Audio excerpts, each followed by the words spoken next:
clean. Watch on BBC iPlayer.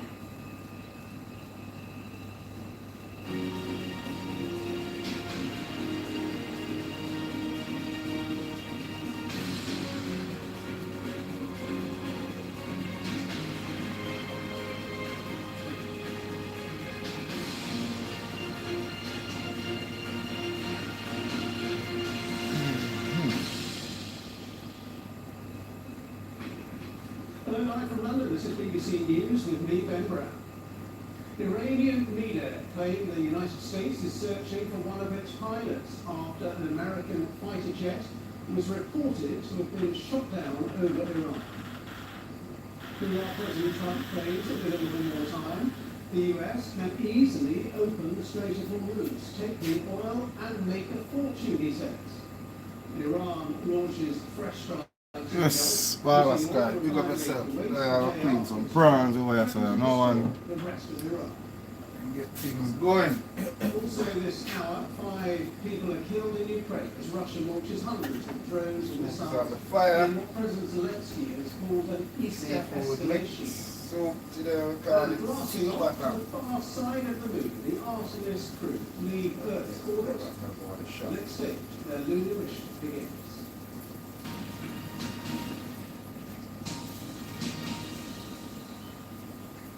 And we are starting with breaking news coming into this, which is that Iranian state television is claiming the country's military had shot down a US fighter jet. This is what we know right now. Iranian media are saying that a US fighter jet, usually based at Lakenheath here in the UK, has been shot down over Iranian territory.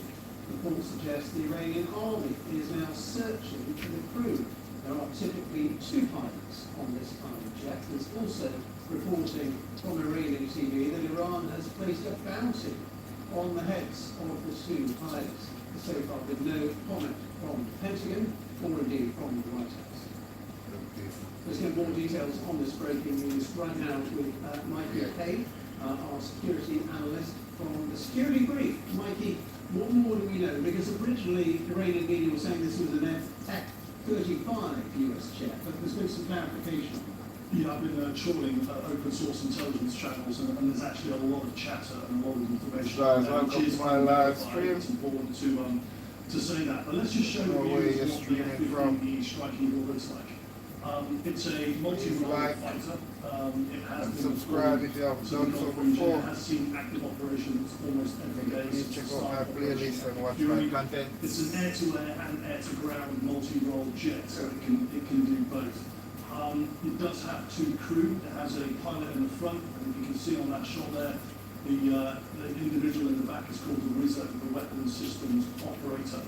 Yes guys, welcome. I'm on the other side cleaning some prawns at the moment, yeah? Today is a fish day today, Fish Friday, we're cooking fish. I'm cooking some soup, fish soup, seafood mix soup, brown stew fish, fried fish. So that's the menu for today. So we know that. Now, when you look at the debris on open source intelligence, I think we've got some images of the debris. In fact, before we go to that, we can just go back. I want the viewer to look at that last shot. I want the viewer to concentrate towards the rear of the aircraft to the tail fin.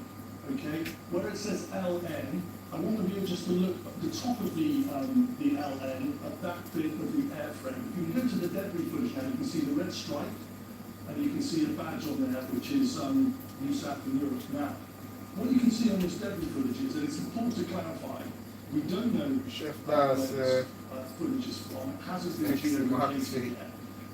We also don't know if this is indeed true. We don't know how it could have come to this impact point. So the fact the Iranians are saying they shot it down is unverified, and as you said, there's no comment. But let's go back to the tail fin piece of debris, please. I want to cut between the tail fin debris. That's not it there. It was the first one that we brought up. Brilliant. So, and we can pause on that.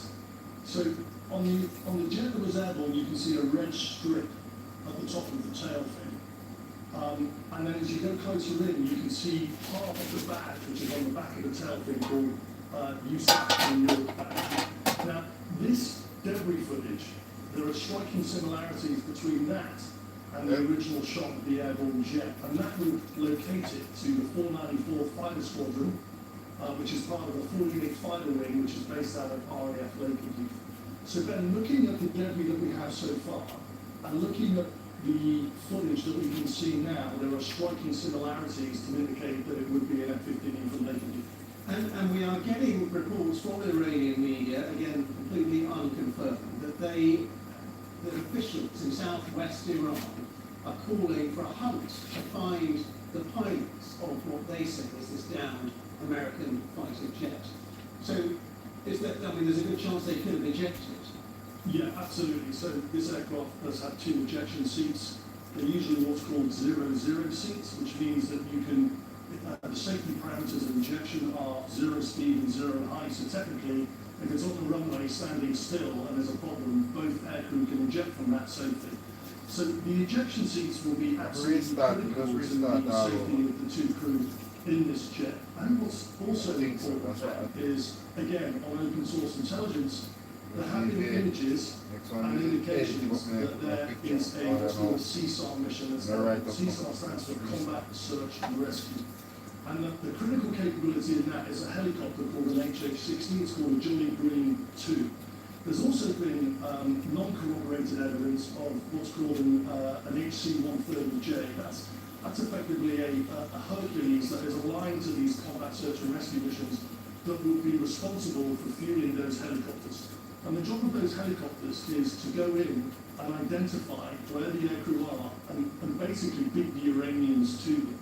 Yeah. Now, other open source intelligence suggests, again, not corroborated and not verified, that the Johnny Green 2 and the HC-130J were seen over Kazakhstan province, which is quite deep into Iran.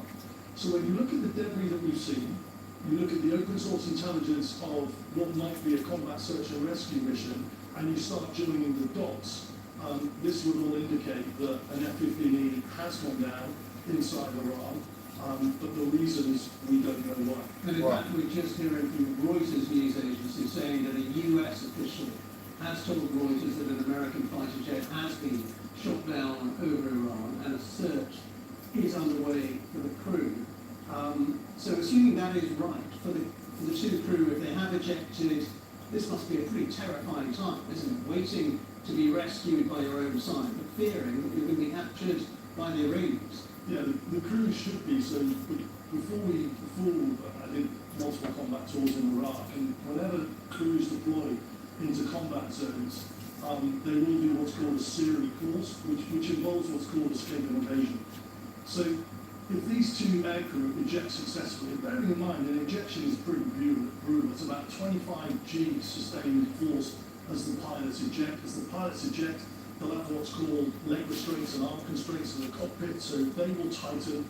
The crews will basically eject through the canopy. There should be what's called some form of either miniature detonation called on the canopy, or the canopy will come off before the ejection seats come through. That's the first bit of survival.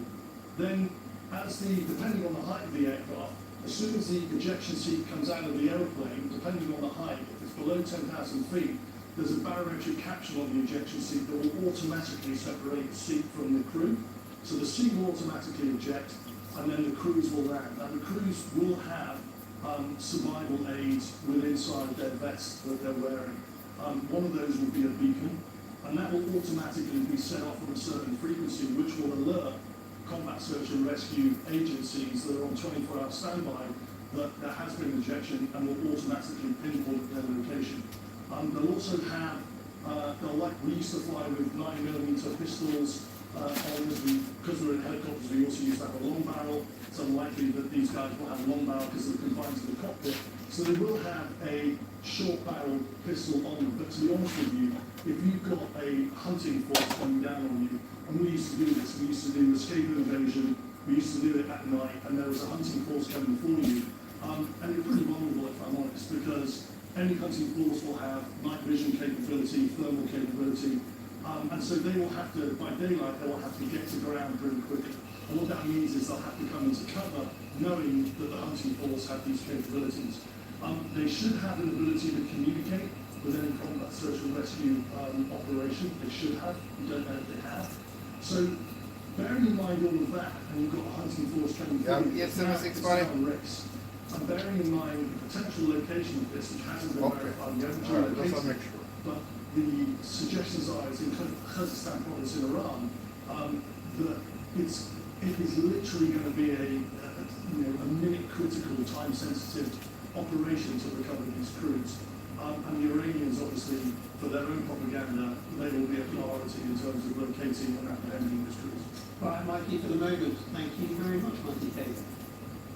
Let's talk now to Lord Peter Ricketts, former British Permanent Representative to NATO and former UK National Security Advisor, amongst many very prominent positions in the British government and diplomatic service. Thank you so much for being with us, Lord Ricketts.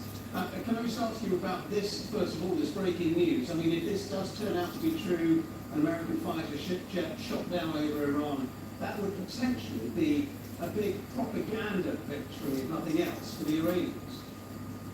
Absolutely, and particularly if they are able to find the crew, because we know from history that the Iranians, can be brutally effective in exploiting having hostages and parading hostages to the world TV, putting them in places where the Americans will have to worry about hitting them on further strikes. So it's a nightmare scenario for the Americans if the crew are detained, and as you were hearing, it's of course possible they'll be rescued. In a way, it's pretty amazing that the intensity of this air campaign for the last 4 weeks, and this is the first aircraft down. And we've had other accidents in Kuwait and places, but this is the first combat accident involving jet, and shows how remarkably effective the American military has been. But this is now a very worrying time. Of course, the family, the crew, everybody involved, but also for the American president, because if there are hostages, that raises immediately difficult echoes of 1979. More broadly, where do you see the American military campaign going now? Because Donald Trump talked about another 2 to 3 weeks of attacks, bombing Iran back to the Stone Ages, hitting bridges, hitting power plants. What's your view of where he goes now with this war? I mean, it feels like he's floundering between this all-out strikes in Iran, trying to force Iran into capitulation and surrender, in which case he can declare a glorious victory, or at other times, talking as if he wants to walk away and leave the Europeans almost to pick up the mess and sort out the blockage of the Strait of Hormuz. And it seems to differ from day to day. We also then get talk about negotiations, and he's very confident that the Iranians are close to agreeing and sort of agree peace deals. So I don't know where he is. My impression a couple of days ago was that he was building an exit, that he was looking for a way out, and that the criticism of Keir Starmer and others was partly a blame game, so that he would leave saying, we did what we had to do, now it's up to you, and we've got to find the courage to do it. But now with the attacks on bridges, Australian response against oil, now it's up to you, and we've got to find the courage to do it. But now with the attacks on bridges, Australian response against oil and gas and possibly desalination plants in the Gulf, it looks like it's taken another upward spiral. So it's very motivated, and I think it's still very unpredictable to where it goes. My feeling is still it is not going to be long. And make a fortune. I mean, what do you make of that? I mean, with Trump, there's almost always kind of an economic enrichment motive as well, as there was with Venezuela, for example. So the idea that somehow America comes out of this making money is always part of Trump's thinking. And it wasn't long ago that he was saying, we have no need for American Strait of Hormuz. If you Europeans want to get the oil, we'll go in and get it, implying that he had no intention of opening the strait. The fact is, it would be an incredibly dangerous and difficult military operation to do any kind of escorting of ships through the strait. So I think talking about opening it is actually a misnomer. I think the Iranians have learned it gives them enormous leverage to keep their hold on the strait, and they will want, even after the fighting stops, to have some kind of control, toll room arrangement where nations have to negotiate with them, pay in order to go around the strait and provide some money for a massive reconstruction project they've got. So I don't think that the American military are at all up for the risk of sailing around the strait, especially now when they've seen that casualties are possible and that this is bluff rather than any real plan. Lord Peter Ricketts, thank you very much. Always good to have you on the programme. Thanks so much for your time. Now then, for many inside Iran, there is an increasing feeling of helplessness. And the BBC's Persian service has been speaking to people in the capital, Tehran. These are comments from ordinary Iranians voiced by colleagues from BBC Persian. I feel hopeless. Trump posts shamelessly about attacking our bridge. I don't know how much further this is going to go. Why is no one standing up to him? He's really taking us back to the Stone Age. We will end up with a world country. I'm more disappointed and saddened that I'm in the middle of a situation where I see Iran being destroyed and it can't do anything. My country is being destroyed more and more every day. That bridge could have reduced the traffic in the city. It was destroyed in the second strike. This strike has got me worried.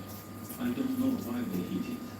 I was very surprised that they hit the bridge, but I think they must have a reason for it. Some voices there from inside Iran. Well, let's speak now to Mehran Kamarada, who's Professor of Government at Georgetown University in Qatar. Thanks very much for being with us. What is the view from there, from Qatar and from the other Gulf states of the war? How much longer do you think it's going to go on? How much more damage do you think it's going to do to those Gulf nations? First of all, Qatar has been relatively quiet and has been immune from Iranian attacks now for about 10 to 14 days actually. But the situation is completely different in places like Bahrain, Kuwait, United Arab Emirates, and Yes guys, welcome to my live here today. There is tremendous fear and apprehension. I do some brown stew fish, some escovitch fish, some seafood mix soup. It's all fish today because you know it's a whole Sunday today. And that this war is Holy Friday today, Black Friday, not just in the short run, but also in the long run by destroying this kind of, I don't want to say illusion, but this appearance of stability and security. And what about the Strait of Hormuz? Because that's so crucial to Qatar and other Gulf nations, as it indeed is to the whole world, really, the global economy. Donald Trump saying today that actually America could easily open it, given enough time. Do you think that's This. Well, it's very hard to tell. Obviously, the United States has enough firepower to shoot. Please its like way into, and subscribe, please. opening the Suez, Thanks for your support. the Strait of Hormuz, if it wants to, at tremendous cost to lives and infrastructure.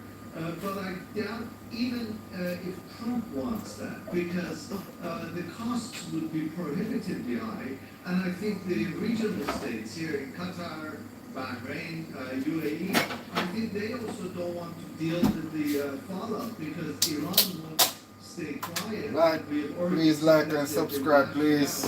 So they're more likely to cause damage across the region. Donald Trump's also been talking about bombing Iran back to the Stone Ages, which is where it belongs, he says, bombing bridges, for example, as they did yesterday, bombing power plants as well. What would be the view of Gulf allies to that kind of bombing campaign?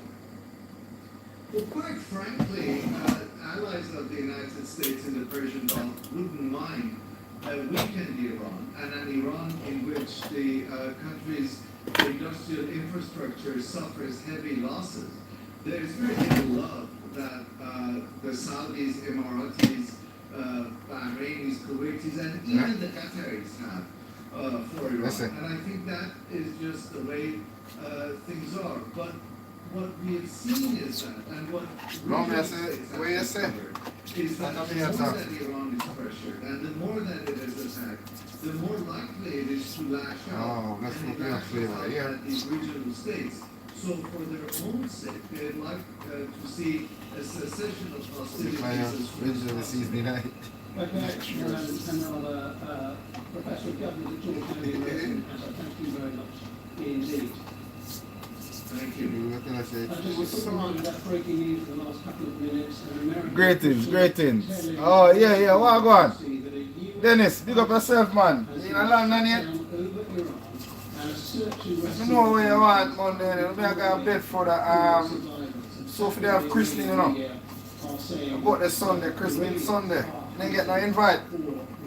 They have indeed ejected from that US fighting. Yeah, in the kitchen, my youth. I don't know a fish day today and I do some prawns and sit me and boil some seafood soup, seafood mix.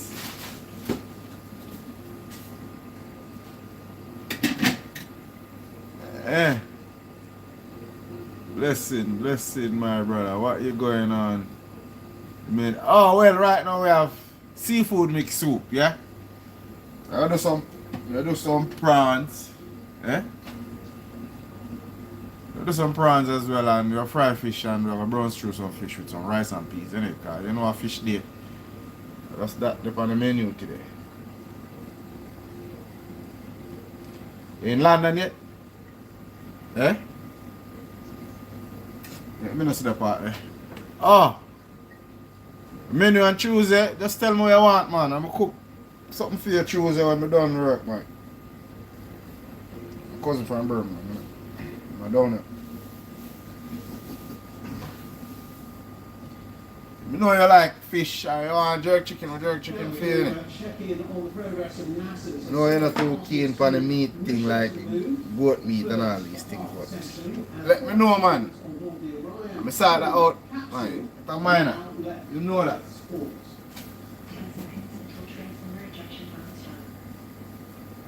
Well, they completed the crystal engine burn that is now propelling the spacecraft on its journey.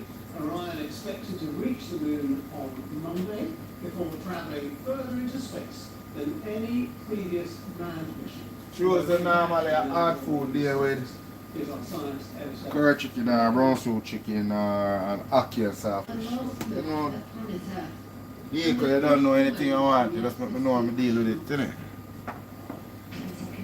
You know, man, you come visit me, so say I come check out the spot, because you're there in London, so just check me, innit? The crew will be Earth orbit and head for the moon. The activity crew is go for CLI. With this burn to the moon, we do not leave Earth. We choose it. The crew spoke about their experience. One of the biggest surprises is how smooth riding those solids was. We all expected a really just dynamic ride, a lot of motion. We were prepared to potentially not being able to see telemetry, to maybe even not being able to, touch switches, and it was very smooth. Your support and trust in us is unbelievable. So many people that have worked for so long to make this possible. But also, we're just getting started. We worked really hard, and even though we were a little surprised to actually launch yesterday, we have a lot of mission left ahead of us. At a press briefing, NASA leaders said the new I am so excited to be able to tell you that for the first time since 1972 during Apollo 17, human beings have Earth orbit. With Artemis 2's successful 5-minute 50-second transmitter ejection burn this evening, our 4 crew members are now on their trajectory toward the moon. Mars 25 engines ready. 4, 3, 2, 1. Booster ignition. And liftoff. The astronaut's journey started on a 100-meter tall mega rocket, leaving launch pad 39B at the Kennedy Space Center in Florida. The crew spent their first day in space checking all of their catching systems, and even had a chance to work out. We did an exercise test of a flywheel. That was successful. We reported that it was exactly like training, and it was totally tired, and you got a very cardio workout. It will take about 4 days to fly to the moon. They'll fly around its far side, the side you'll never see from Earth. Then they'll head home, eventually I'm trying to connect this thing, but man, me can't manage me. What? Me dash cam. Connect to what? The car? To the phone. From the car? Yeah. There's a Bluetooth, it's supposed to be Bluetooth. And a Bluetooth. The Earth has already become a tiny dot in their rear-view mirror. The next stop is the moon. The background will be seen at the Kennedy Space Center in Florida. Let's talk more about this because we speak to the author and former International Space Station Commander Leroy Schnauer, who joins me now. Leroy, very good to have you with us. Well, we just heard how mesmerising the news will be from that. What will be going through the astronauts' minds right now as they set off towards the moon and the far side? Well, right now things are relatively quiet after true translunar injection. That was a critical burn, of course. They are now on what's called the free return path.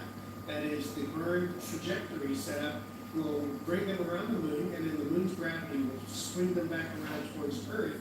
And so, in principle, they won't ever have to make another burn except for the deorbit burn to come back down to Earth. So, relatively quiet right now. The spacecraft seems to be operating very well. I haven't heard of any significant issues. The crew is around and working. And so right now, everything is on schedule, and they're watching the Earth get smaller and smaller, and the moon get bigger and bigger. And just put this whole mission into some historical context. We know it's the first mission to the moon, although they're not landing on the moon itself, but for more than half a century. They're going to the far side of the moon. How important is that? How significant is that? Well, that's right. It's significant because we have not, as you just pointed out, we have not had humans in the vicinity of the moon for almost 54 years. So this was a huge deal. It's kind of an important statement that, hey, we are still in the game here, and we are going to go back to the surface of the moon, and here's our first step. We had a near flawless launch and TLI, and now our astronauts are on their way back. The main purpose of this mission is to check out the Orion spacecraft with astronauts on board. Right? And they're going to be flying farther than any humans have ever flown from the Earth before, so we'll be exercising things like the life support system, thermal control system, the communication equipment. So we want to make sure all that is, no surprises on future missions, and this is a great way to check it all out. But this is an exciting, kind of an emotional moment because we haven't been back to the moon in so long, and that's what inspired astronauts like me. I was 8 years old when Apollo 11 landed, and exciting to see that we're heading back that way. Why do you think America's left it so long to go back towards the moon? Because we know this mission is aimed at securing a lunar landing, possibly within a couple of years. But why has it been half a century? Well, of course, the effort to go back to the moon was a challenge to the Soviet Union, and it became a space race, right? And that's what it was called. And it was seen as existential by everyone that we win the space race by getting astronauts to the moon before the Soviets did. And so we did actually win that after we had won and launched 6 successful missions to the surface with humans. Politically, there was no reason to continue this, pretty expensive program. And so, we shifted gears towards space shuttles, and the Soviets shifted gears toward space stations, right? And so, fortunately, we've been working with the Russians for a number of decades now on the International Space Station, along with the other international partners. That's been going along very well, but of course, the future is kind of an open question as far as international collaboration. But that's why we haven't been back to the moon. And now China, just a few years ago, basically publicly came out like it was already an open secret that they intend to land their own astronauts on the moon by around 2030, right? So this president has decided that, hey, we need to make this a priority. We need to speed this up. We need to get back there before the Chinese can, beat us to it, if you will.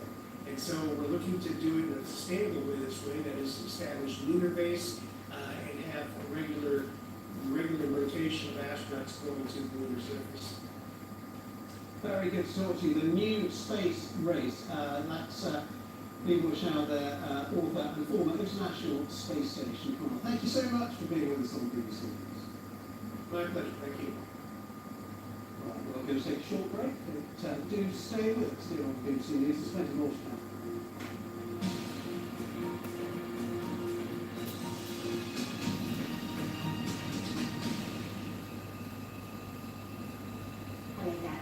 Very blustery conditions this Easter bank holiday weekend as storm Dave approaches from the west. Now we're likely to see the worst of weather across the northern half of the UK later on Saturday night into early Sunday morning. Some of the wind across the north has got the clearance time 80 to 90 miles an hour. But the storm hasn't developed yet. This is today, Good Friday, and traffic weather fronts pushing further south with clouds and showers, brighter skies towards the northern half of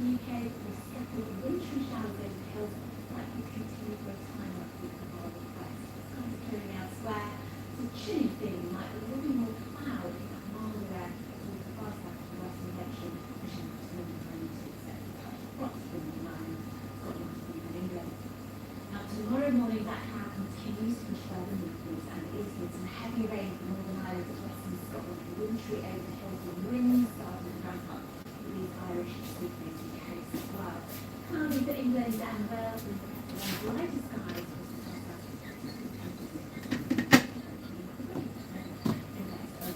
Hailstorm Dave, the steam carrier of low pressure damaging across the wind on Saturday night into Sunday morning. Sunday, some chillier feeling air and then some wintry showers with an improving picture and more detail on the warning.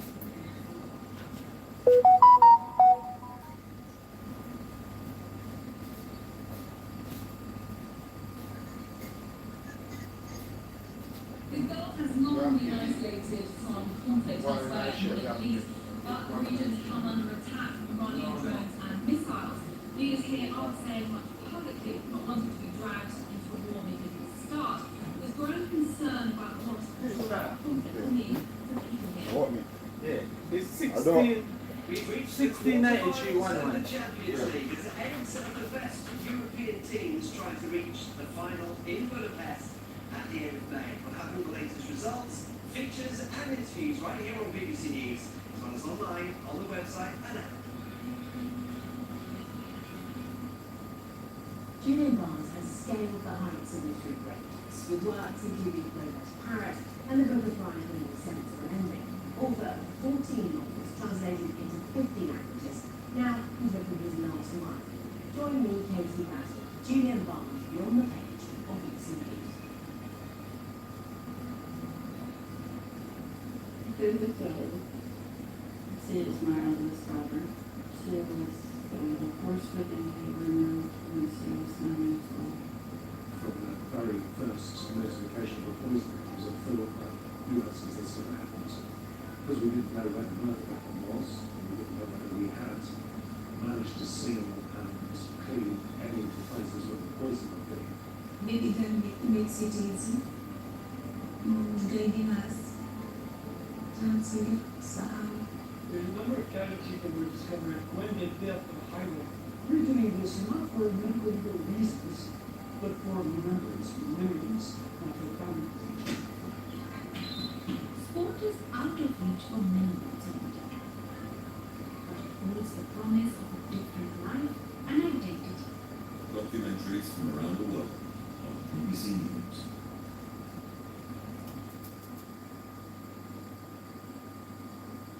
Here at BBC Verify, we use forensic investigative techniques and tools to fact-check stories, verify information and counter disinformation. Using data analysis and the latest technology, our journalists examine the evidence and get to the facts. Watch our BBC Verify reports on the BBC News channel or go online to find out more.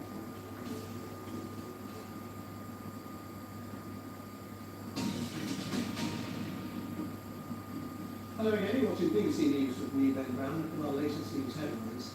An American official has told Reuters news agency that a search is now underway for the crew of an American fighter jet that has been shot down over Iran. President Donald Trump says the United States can easily open the Strait of Hormuz in the Gulf with a little more time, he said. The United States can take the oil and make a fortune. Meanwhile, Iran has launched more retaliatory attacks on critical infrastructure in Arab Gulf states a day after Donald Trump threatened to destroy what is left in Iran. In other news, at least 5 civilians have been killed and 40 injured in Ukraine after Russia fired hundreds of missiles and drones in a large-scale overnight attack that continued into the morning. The commanding astronaut on board the Orion spacecraft has been describing the spectacular views his crew have had as they speed away towards the moon.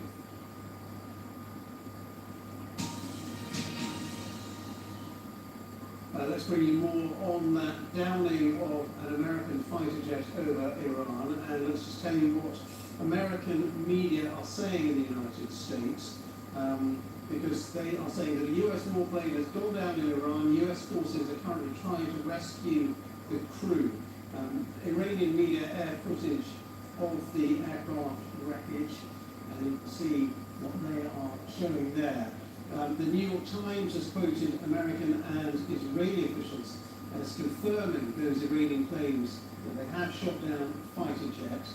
The Wall Street Journal and Axios have reported that a search and rescue operation is underway by American forces after what would be the first known loss of a fighter jet inside Iran since President Donald Trump ordered the that fighter jet and F-15 is thought to have 2 crew. Whether or not they have ejected, we're still waiting to find out. But certainly there's a search and rescue operation being launched by American forces in the region, and it's really a race, as we were hearing from Mikey Kay, our security analyst, a race between the American search and rescue teams and also the Iranian ground troops who are trying to locate these 2 crew members, if they have indeed managed to eject, and to capture them and detain them in what would be a significant propaganda for the Iranian regime. Well, meanwhile, President Trump has said the United States has not even started destroying what is left in Iran. He's promised to increase the velocity of attacks on Iranian infrastructure, including bridges and power plants. But nearly 5 weeks into the war, how much is the conflict costing America? Well, President Trump is set to make a budget request for defense spending of $1.5 trillion for the next fiscal year. Now, that would be by far the largest year-on-year increase in American defense spending in the post-World War II era. The current conflict in Iran is said to be costing several $100 million every day. Our analysis editor, Roseanne, is producing it. In the US, the war with Iran comes with a substantial bill. Lawmakers were told the first 6 days cost $11.3 billion. It's reported that early on, hundreds of Tomahawk missiles were used. These can cost around $3.5 million each. But with Iran's defences degraded, some analysts believe the US is increasingly using bombs that cost much less. Also, the US says Iranian attacks have sharply reduced. There's independent analysis that backs this up. Such reduction means using fewer resources to repel Iranian attacks. Costs may have come down. The US isn't providing precise numbers, but estimates can be made. The Centre for Strategic and International Studies is a widely respected defence think tank in Washington. Using known military activity, known weapons prices, and other data, it estimates that by day 12, the war is costing $385 million a day. Whatever the exact figure, the level of spending is drawing attention. But is it unusual? Because America invests heavily in its military, not far off $1 trillion a year, and the Trump administration's overall military budget is largely in line with previous administrations. But it's helpful to consider other wars involving the US. In March 2003, the US led an invasion of Iraq. In today's terms, the war and its build-up would cost an estimated $57 billion by September 2003. Or in 2001, the US invaded Afghanistan. By 2012, thousands of troops were deployed, with all the costs that come with that. It was the most expensive year of the war. In today's terms, costing $131 billion. Compare that with the Iran war. After 1 month, it may well have cost over $20 billion. One official under President George W. Bush told the BBC that the initial stages of this war involved a rate of spending that significantly exceeded Iraq and Afghanistan. It's a different kind of warfare. There are no boots on the ground, but there are fleets stationed all off the coast. Very expensive to get them there, keep them there. There are very expensive weapons and missiles being used and destroyed every day. They have to be replaced. It's very expensive. And more funds are already being requested. The Pentagon is seeking up to $200 billion. The Secretary says it takes money. Okay, I'm good. But if the bill for this war goes up, President Trump may need to persuade lawmakers and all Americans that this is money well spent. Lord Atkins, our analysis case. Let's get ready this now on the Ukraine. The air raid sirens have been sounding across the capital Kyiv as the city endures just the latest wave of daytime Russian attacks. Ukraine said that Russia fired something like 500 drones and missiles at the country this morning. Across the country, at least 5 people have been killed, 40 others injured. Emergency power cuts have also been reported nationwide. In a post on social media, President Volodymyr Zelensky wrote that the Russians have only intensified their strikes, turning what should have been silence in the skies into an Easter escalation. Let's talk to our reporter in Kyiv, Jana Picture from the BBC's Ukrainian service. Thanks very much for being with us. Well, just tell us, what's it been like the last 24 hours there in Kyiv? So we witnessed the combined night and daytime attack that included nearly every type of weapons that Russia can use for this massive air attacks at Ukraine. Included cruise missiles, different types of drones, and what is Well, they not discriminate nobody. What wrong with what? And the second one took place in there. Yes, I will do. Because I'm not going back me I take up. Going back only now no teeth. That's the problem when I'm cracking. China chin and a cracking and she not no teeth. Oh you know. Oh you know he did that. Oh you know she did that. Oh you know she did that. Russian drones at night. And now Ukrainians, what I can say, assume and they have sure that Russia is learning from that how to attack critical infrastructure in the light that they and generally these two countries, Iran and Russia, they are now learning from each other. And as I said, President Zelensky talked about an Easter escalation, an increase in Russian attacks. Is that how people there see it? For now, people think no signs of any ceasefire even for a few days. Yes fam, 12 o'clock. Me done about 12 o'clock in the day. Come here so you can pass up by about 3 o'clock. Anytime after 3 o'clock you can pass through. Very important day and holiday for Ukrainians, it's a time for family reunions in Ukraine, and there is a hope always.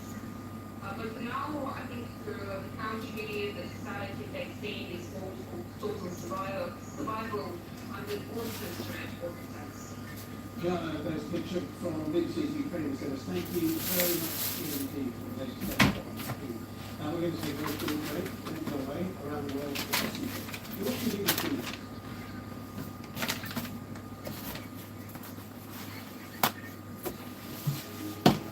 I'm almost local flavor, but I put into an AI, we put in right the opening paragraph for Julian Barnes, and it came up with this.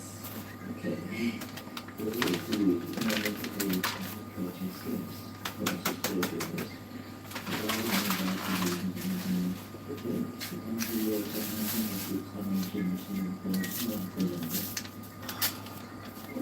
Does it make you feel angry? Makes me feel tired. Kind of way. It sounds like someone irritating me. That doesn't make me laugh, it doesn't make me cry. And it doesn't move you, it's just prestige. But of course, you say, oh, if Julian wants something for free, then we have some sort of law which says you can't just throw things and then publish it as an original work. Watch on the BBC iPlayer.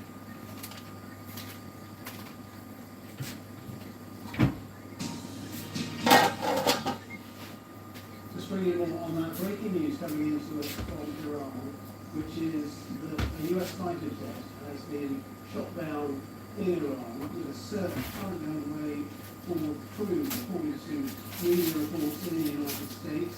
The reports first came from Iranian media, with the news agency claiming that the United States was searching for the crew of an F-15 US fighter jet.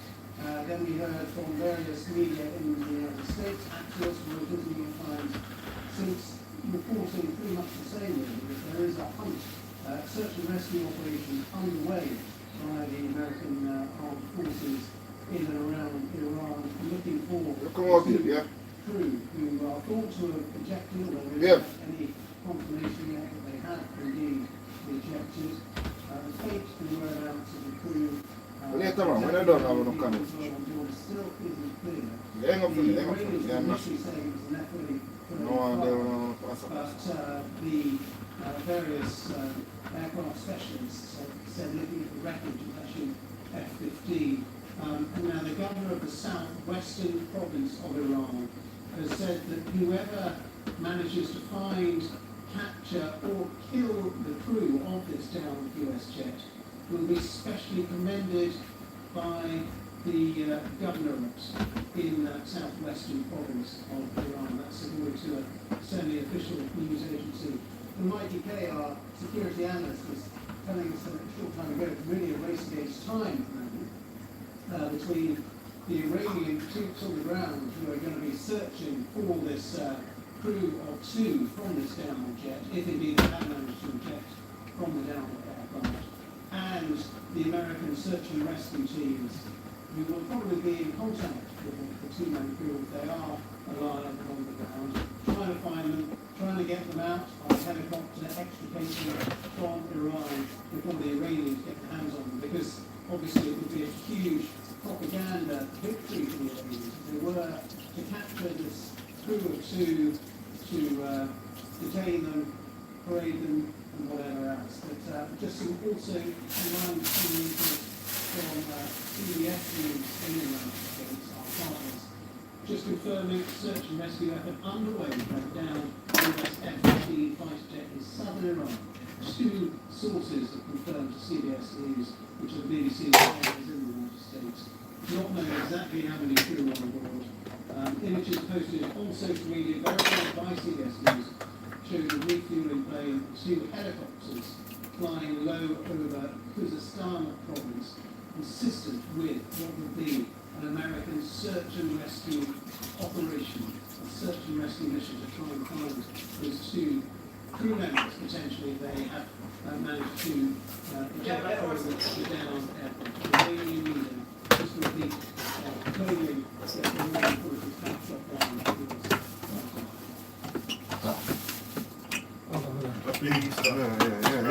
Yeah, man. Yeah.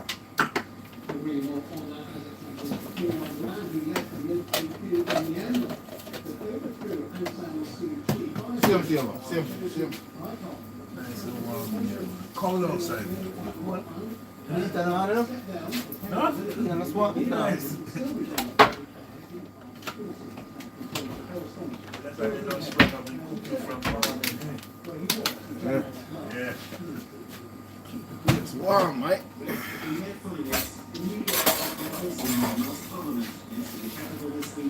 do something they've been unable to do since the coup, elects the country's leader. As with nearly everyone here is a military loyalist, it was inevitable that they choose. So confident was he of getting the top job, the coup leader been online relinquished command of the armed forces even before the vote was finalised, handing over to a trusted subordinate. When the non-items in Israel made today were fateful move here 5 years ago, didn't just turn back a decade of hopeful democratic progress. We also unleashed a ruinous civil war, destroying an already struggling economy. And yet the man whose ambition was a big part in that scheme is to have no regrets. Every year, the military stages this spectacular parade in every door, reminding the people of Myanmar of its pervasive influence over their lives. It's showing the progress that Chinese and Russian used to wage war on its opponents. Presiding for the last time, the non-lines in the army had a constitutional right to be involved in national politics, So the ship describing are those going. active in arms against his coup as terrorists. The protests seen in the months after the coup are a rarity these days. Military punishments are just too severe. Joel Wynn, his real name, says he was beaten with an iron bar, slashed with a knife, and sexually assaulted for days, being arrested for joining a flash mob 4 years ago. Following his release from jail, it says A garlic, man. Garlic. Oh! Roasted. Okay, it was roasted. Seen. Yeah. Okay, I never know that's how you deal with it. Get 2 flavor all the time. Okay. Put in file paper, put in an oven or something, innit? Roast up and then brock it, innit? Yeah. the economic situation is done. The UN says 1/3 of the population needs life-saving humanitarian assistance. Fuel shortages caused by the Iran war has compounded this crisis. Few believe military regime on civilian clothes is guns. They won't care about us, said the motorbike taxi driver. We'll still have to rely on ourselves. Civilians, he said, the economy is fully drained. Just surviving. It's ready for them? Ready for them now? No, man, I'm ready for them. I'm going to make sauce for you to cook on the fish. It's fried. Just put it on. Sorry, can The man wants I put the pork in our bag, please? Yes, just give me a minute, sir. Put it in the fridge so I can take it out and warm. No. Today I put Friday. I'm going to have it tomorrow. So we'll just take it out and cut it up and give. Don't worry. Oh, yeah. Yeah? Just give me a few minutes. Yeah. All right, no problem. A few minutes. Thank you. Balance from here.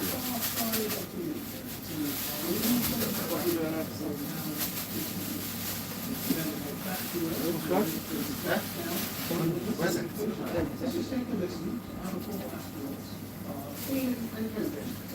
Right. First and foremost, we all wanted to give a shout out to our families first, because we are pretty far from work and we have not gotten to say hi to them yet. But there was a moment about an hour ago where Mission Control Houston were doing a spacecraft Don't cook it up, man. Just you ready for it? but you can see the Put the seabass or whatever. Put the sauce on it. And then we're good. Europe, and if you look at the videos, you can see the northern lights. It was the most spectacular movement and it was well, I think probably one of the things that surprised all of us is when the solid rocket boosters actually lit and we left the back. This is what we disbelief. And yeah, the fact that we won, it just totally gets you by surprise, even though you're expecting it, at least for me anyway. And it was a huge smile across my face. One of the biggest surprises is how smooth running those solids was. We all expected a really just dynamic ride, a lot of motion. We were prepared to potentially not being able to see stability, and maybe not being able to, touch switches, and it was very smooth. It was a definite difference when they separated and we were just on the main engines, but just a steady rumble and a great ride. First and foremost, I would just like to say thank you. Your support and trust in us has enabled this, and so many people that have worked for so long to make this possible. But also, we're just getting started. We've worked really hard, and even though we were a little surprised to actually launch yesterday, we have a lot of mission left ahead of us. And so I really want to tell people to stay tuned and keep tabs on what's going on. Max is doing a great job. There has been a tremendous amount of disbelief for me. It's just so extraordinary. I just kept saying to them yesterday, I really like it up here. I wish I could have gotten here sooner. It's just such a tremendous place to be. The views are extraordinary. It's really fun to be floating around, and it just makes me feel like a little kid. It was pretty tense moments there for a second, and we got that burn. We just kind of looked at each other after we did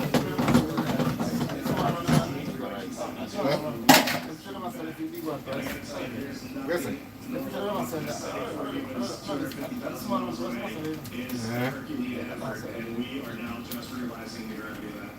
We just experienced incredible views of planet Earth and seeing the entire planet out the window in one pane.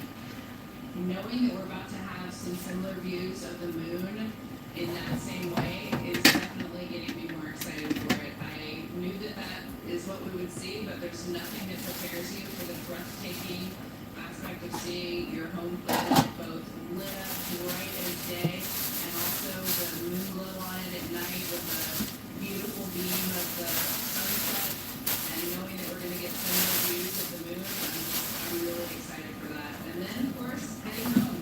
Right now, we're in our cruise phase outbound, but we'll be turning our sights back on our home planet shortly. Shorter probably, it's going to fly by, but we're just excited for both of those milestones. Well, the first thing I would say is trust us. You look amazing. You look beautiful. And from up here, you also look like one thing. Homo sapiens is all of us, no matter where you're from or what you look like. We're all people. And so, this mission, one of the things that's amazing about being around and just being an astronaut, serving our countries at this time is that we get to give ourselves a mission that we can hold on to say, hey, look at what we did for for the rest of our lives. You know, we call amazing things that humans do moonshots for a reason. Because this brought us together and showed us what we can do. Money that, man. I'm going to pave the way for We bring our differences together and use all the strengths to people start traveling go there, you know. And so this mission will give us one of those that we all can remember and to for the rest of our days. Every people go there for holiday. So now we can come back. Now, let's just bring you the latest on the downing of that American fighter jet over Iran. Brunson. US fighter jet Charles shot Brunson. down over Iran. I want a spaceship right design for that. Media are now reporting, and a search and rescue Yeah, operation well, fine, underway they for did. any survivors. An American official telling Reuters news agency. Two US pilots who may have ejected from that plane being alive and on the run inside Iran. Very alarming. All the people that I use yesterday. Search and rescue operation. No, cut up the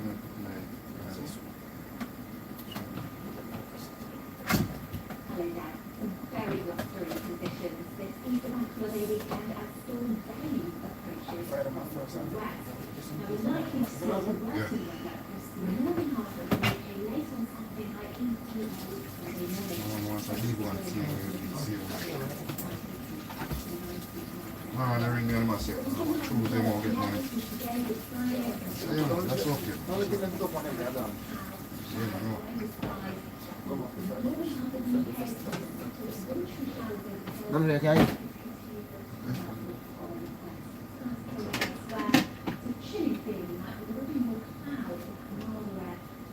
Chicken and steak on the flight is long as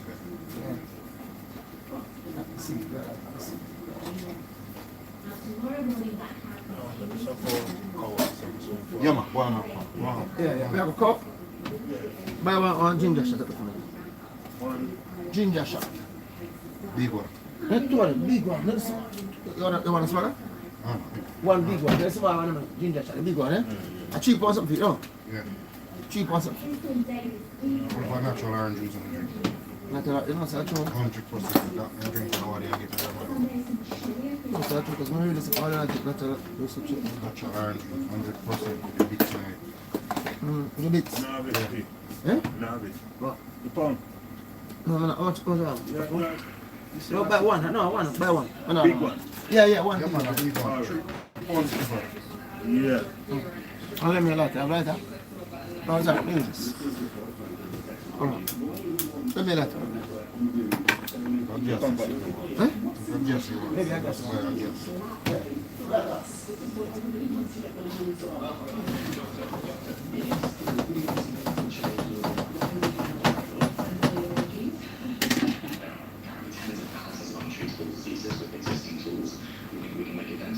This revolutionized all electronics. Technology like this is part of what will accelerate the capabilities of the future. We're developing commercializing space-based solar power. We expect to have trials on the experience to hundreds and let's say achieve And really motivate us when we're done video games.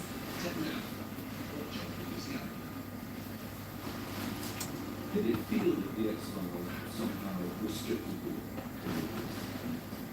It certainly did when I was filming. You know, we had such short hiatuses, and I had a small child by the time we were in our second season, and so, you know, doing anything at all during that period of time was madness, and yet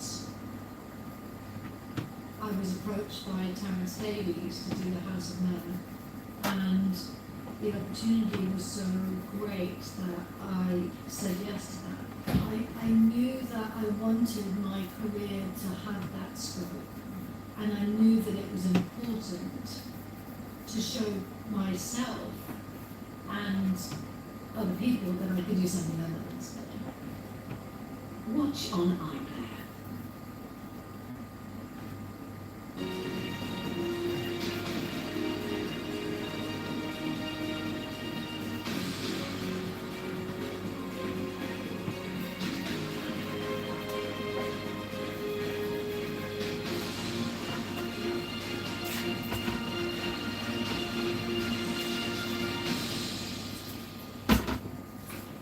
from London this news with me, Ben Brown, our way to Spain. The search and rescue mission is underway by American forces to the crew of the US fighter jet shot down over Iran.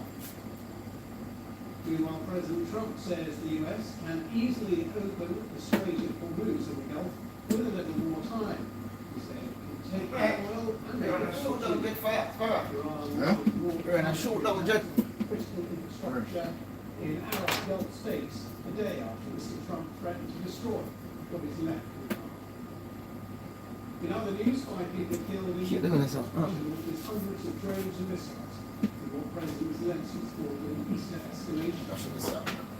And what's the off to the far side of the moon, the Artemis cruise in Earth orbit. The next stage of the moon mission begins.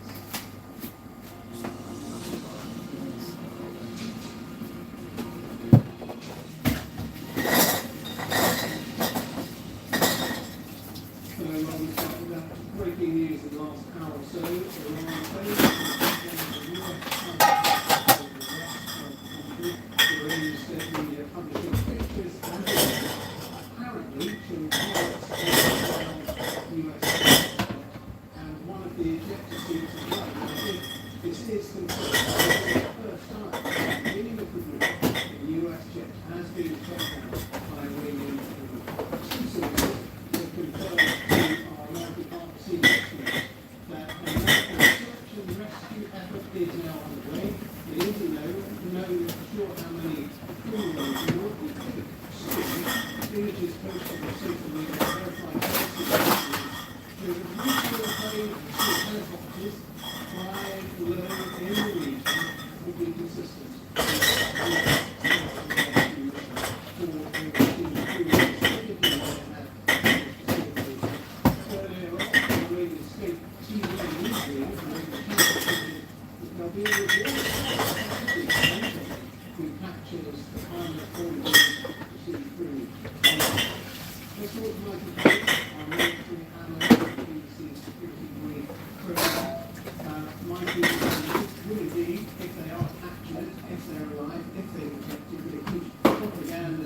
Victory for the Iranians, but what do we know so far about this aircraft? What kind of aircraft is it? And what's happening to it? In terms of the what's called suicide search operations going on just in a second. Let me just talk the viewers through the FBP strike people. We've got a here. You can just hold on that. It's a multi-role fighter, which means it can do operations on the air. And we've seen jets like this in Iran, drone cap, drone combat control. Basically, they're there to take action drones. But they can also do air to ground as well, so they can do precision bombing and use dual purpose. What's important there is that there is a crew aircraft with a pilot in front, what's called a wizard, or weapon systems operator in the back. What we do know is that these aircraft are deployed from RF making Cambridge. And they're part of the 494 fighter squadron, which are part of the fighter now, when it comes to the open source intelligence, where there was a chat on open source intelligence a few hours ago, kind of breaking the operation line. But if you just go back to the main jet that we just saw, I just want a few reviewers in to the rear of that aircraft. You can see where the LN is, it's a tail figure. And I want the viewer's eyes to be cast just to put where the LN is. There's a badge which will come in and there's a red stripe. Now, if the viewer holds that thought, now if you can go and look at what the debris is that's coming out, what you'll see is basically for striking similarities butter and garlic prawn. that tail fin you just saw on the jet. So you've got the red stripe Ginger in it. and then you've got a badge which is USAC in Europe badge as well. So looking at that debris alone, there are striking similarities there between that and the 494th fighter squadron jets and FPVs that have been deployed into the regions and have been on combat operations every day. Now, what we don't know then is how the aircraft could have come down. As I said earlier, these aircraft have been on air-to-air missions against drones. We know that 3 of them were shot down by friendly fire, team early on in Operation Epic Fury. Or it could be a technical fault. So we don't know that. We don't know the exact geolocation of the debris, but we do have sources to say that confirmation of an FPV being shot down has been confirmed. And normally there Yes, is two that's seafood mix. award fighter jet like that. What would be, how would they eject? What was the Salmon likelihood head. that they did eject? And what will they Prawns, do now? If they have ejected, they're on the octopus, ground. They're squid. terrified, presumably, that the Iranians are going to come and get them. And they're All the hoping seafood. against hope that the American search and rescue team will get there first. I mean, an injection is the last port of call. I mean, an injection is considered when there's been a catastrophic failure with the aircraft. So basically, the aircraft isn't flyable. That can be an engine fire, it could be a surface to a missile strike, it could be a catastrophic hydraulic failure, it could be anything. Now, on ejection, it's quite a brutal process. The ejection seat, the crew are ejected outside of the cockpit up to 25 G. Yes, Kimmy, big up yourself, Kimmy. Big up Kimmy. There in the kitchen, I do my thing, yeah? Don't know. Some seafood mix and some prawns and try some fish for the outside and thing, you know? Today is the day where you eat pure fish. So their legs and arms are affected when they get out of the airplane. Now what happens is, depending on the height of the aircraft, it's usually, if the aircraft is about 10,000 feet, the ejection seat with the pilot will come out, and as it passes through 10,000 feet, there's a barometric gauge on the ejection seat that will automatically release the ejection seat. So the ejection seat goes away, and then it's all ground to a parachute. So, as you were talking about, then they go into survival, and when I was on operations in back there, when we did a series course, a series course for survival resistance. Yeah. No. So these players will be equipped with probably a short weapon. No. Sell up. And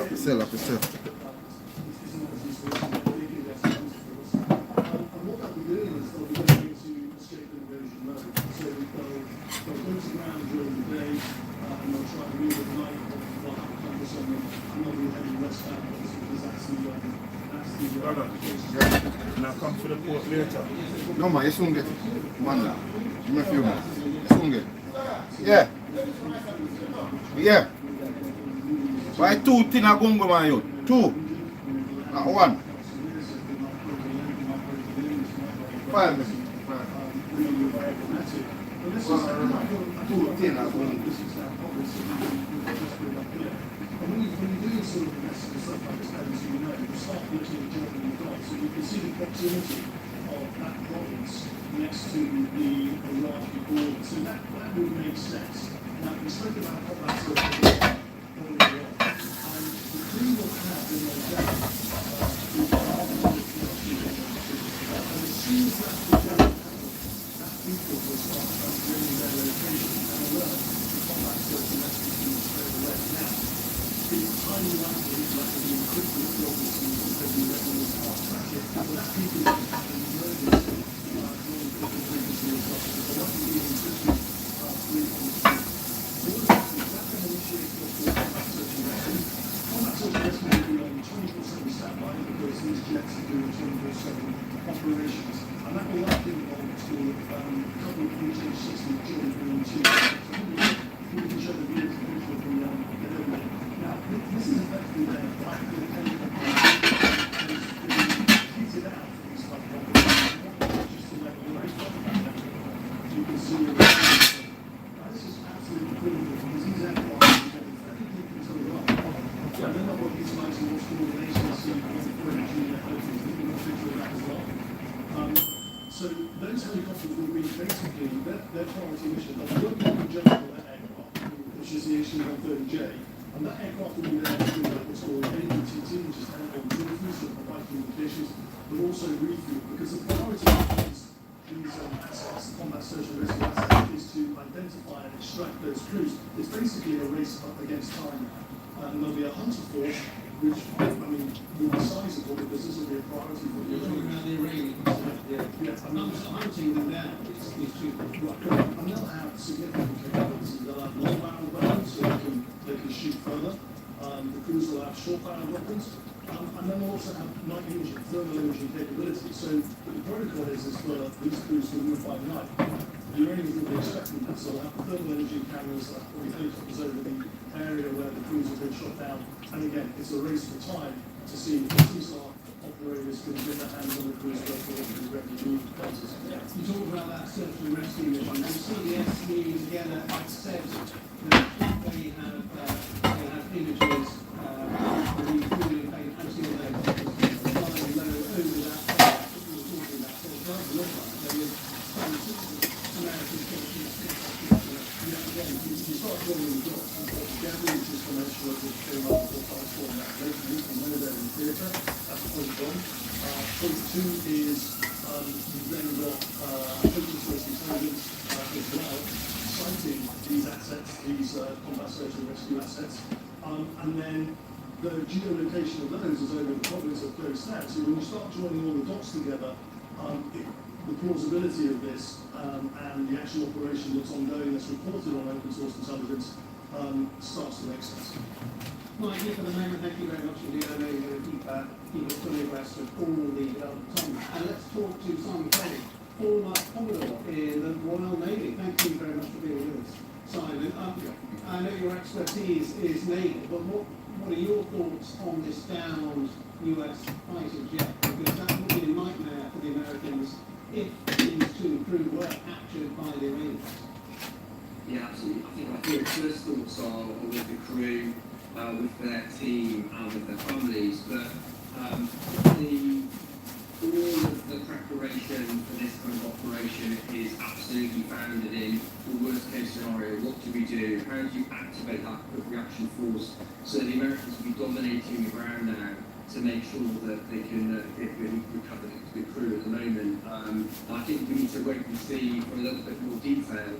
But my other thought is it does highlight the challenges. There's no risk-free military operation. And what we've seen here is probably the result of just the volume of traffic, the volume of missions that the Americans are flying. It's inevitable that there will be incidents like this. But as Mike was saying, we don't know it's being shot. That's what the Iranians are claiming, but it could have been technical error or multiple other reasons behind that. Yeah, absolutely. There are multiple reasons for this, and I think we just need to wait to hear the reports on what the situation is. Just on the Strait of Hormuz, because Donald Trump has been saying today that the Americans could easily take it, given enough time, and get all the oil and get rich from the oil. Well, what are your thoughts on the Strait of Hormuz there? Because Iran is fighting quite cleverly a kind of global war now, economically, isn't it? Yeah, I think it's interesting that we're seeing this sort of message coming out repeatedly from the US administration. But his own chancellor, the chiefs, has said tactically complex in a sort of wrong and safety way. I think it's easiest to sort of lay it out in terms of what we would expect the Iranians to do and then what you would need to try and operate through the military sector. So the Iranians, we've seen how effective their drone and short-range missiles still are. We've also overlaid speedboats, we haven't seen them yet. Not the Iranian Navy that the US has had very successful, but actually some small boats that will come out with lightly armed missiles, small caliber guns, just overwhelming by numbers rather than by sort of technical ability. And then worst case scenario, get mines in the water. So anything that is going to go through there needs to be able to fight in all these environments at the same time. The Strait is incredibly narrow, it's really just very well you see on the map.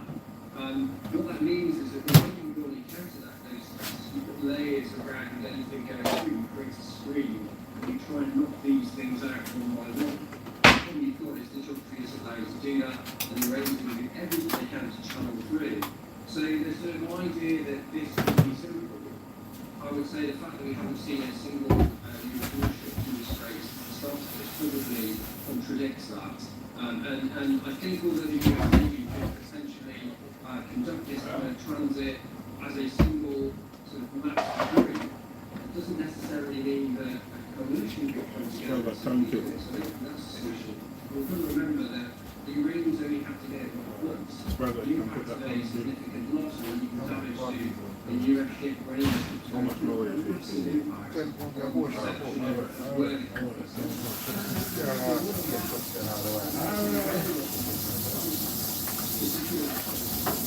All the way get fried chicken. I put it my granddad, I eat that Friday now.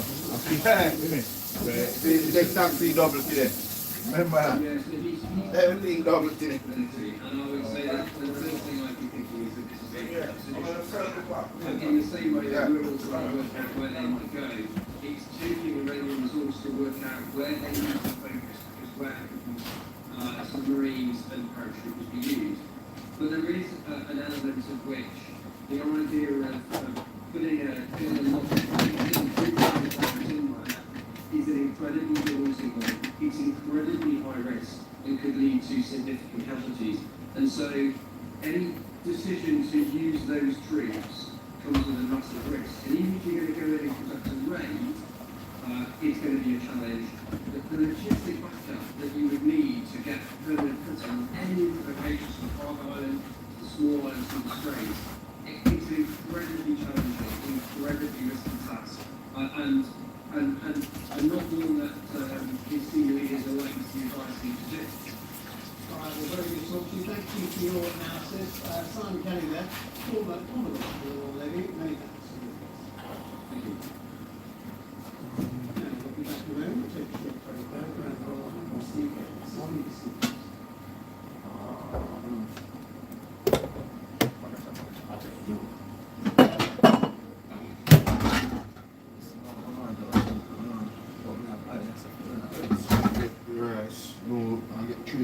Three different ones, yeah? Yes, sir. Rice and the goat and the two gungo peas to make your rice. Rice coconut milk and 2 gungo peas. And 3 noodles. 3 different ones. Rice coconut milk.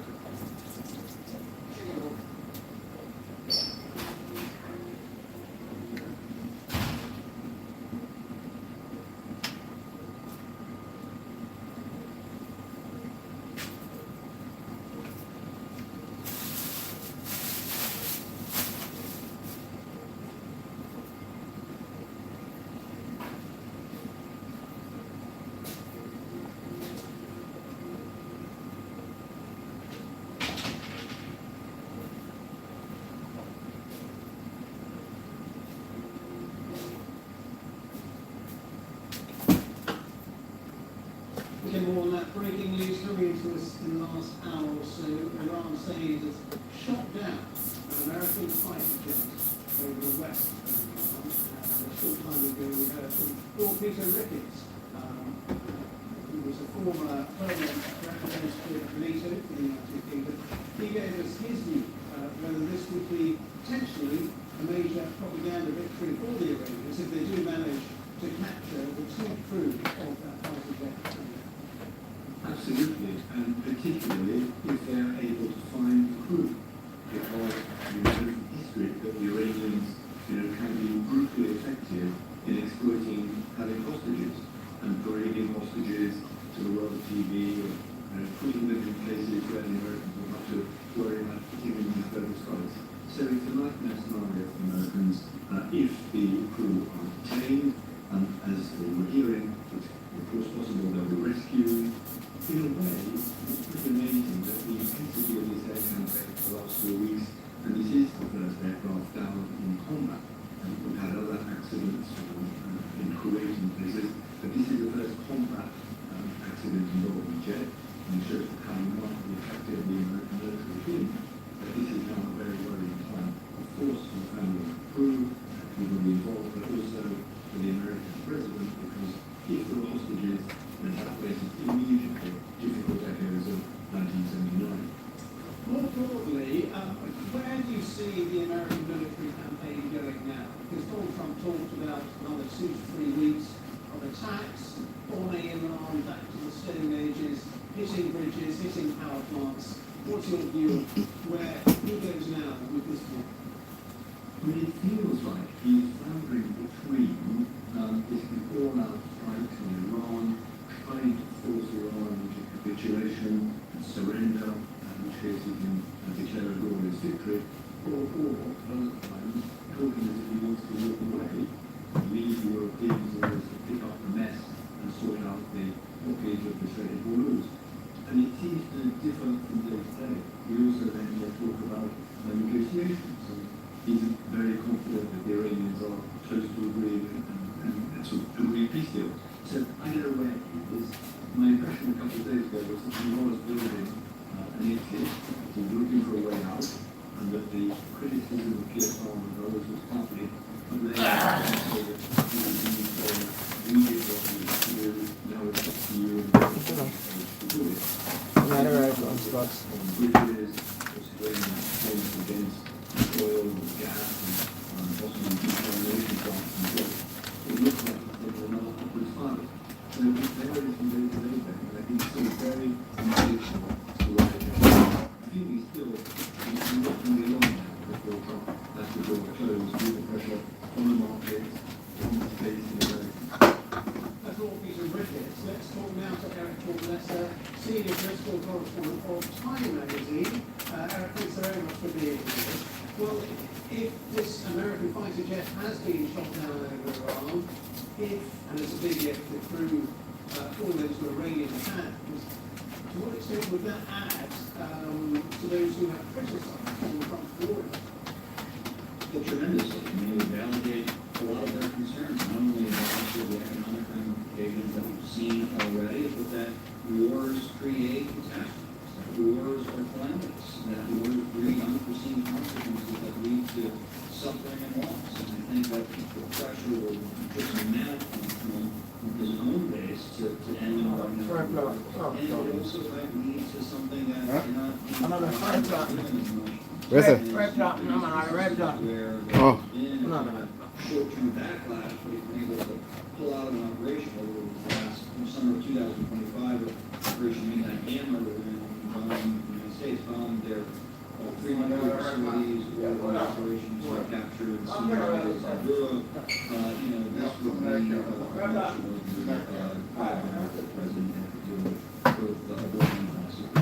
What's your sense of what he wants to do with the conflict? He's ultimately stabilised the rest of another 2 or 3 weeks of taking Iran back to the stadium. But do you think he's essentially looking for an offer? I do.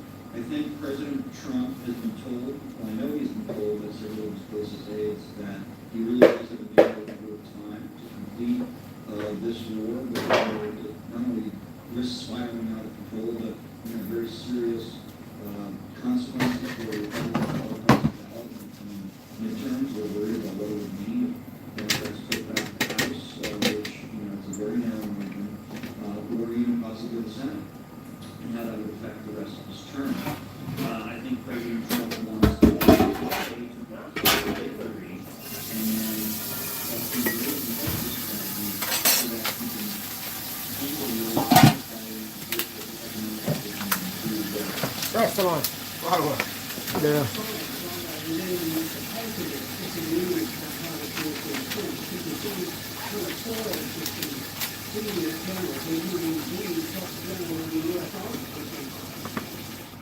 There are definitely interesting divisions inside of the military, particularly General Randy George has become a target because he has been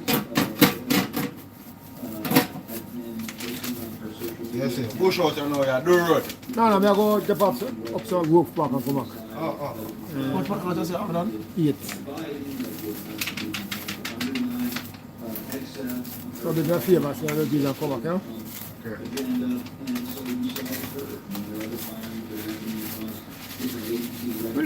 You go later? Spraggabenz. Spraggabenz. Never got to say You go to Portland? No, man, you go to Portland? There's a social media camera. Eh? Yeah, you can just log into TikTok and see what's going on in that one. Yeah, I know. Stay there. They might say, they're over this one. They're over this one. It's going to be careful then. Have to. Well, like me, I would not, so. I would not really. Yeah. I might. Alright, boom, bam, bam, bam, bam. No pepper in this. Someone not in there. Huh? No, someone no. What I recommend cheese last night. I come back with Mark, 2 times I come from. You know, sir. The bag of pepper, remember I have a bag of pepper in it, no? It's supposed to still in there, man. Maybe everything in one big bag. No, we have got more than one, innit? I've got more than one.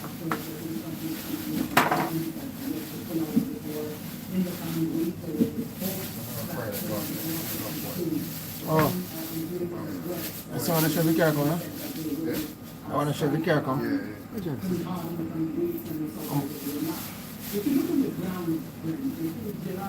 Card now, eh?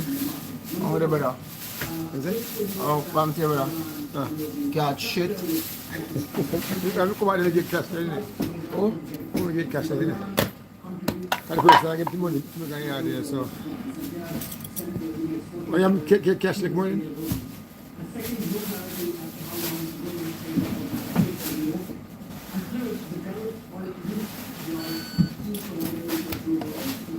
I like that one.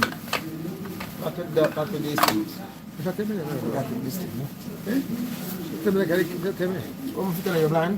No, me don't know with this thing, I said this thing. I mean, I got one. But you don't know better than that, brother? No, sure. I'm going to have to give me money. I'm going to collect it now. I'm going to go there. That's here for a big minute. All right, come on, yeah? Yeah. Yeah.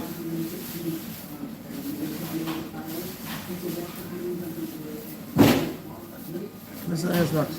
Carrot in it. This is going to carrot in it?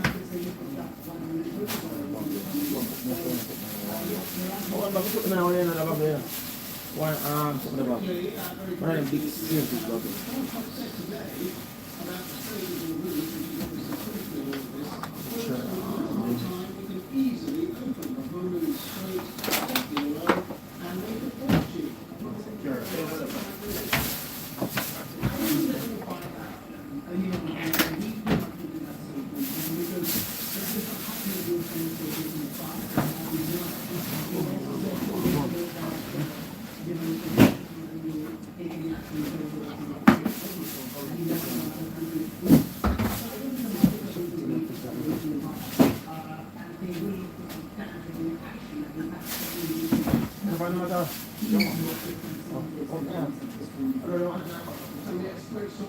Thank you very much. We actually celebrated journalists specialising in the Middle East. Let's just recap our breaking news in the last 2 or 3 hours, which is that it has emerged that American fighter jet has been shot down. This is an F-15 US fighter jet shot down over Iran.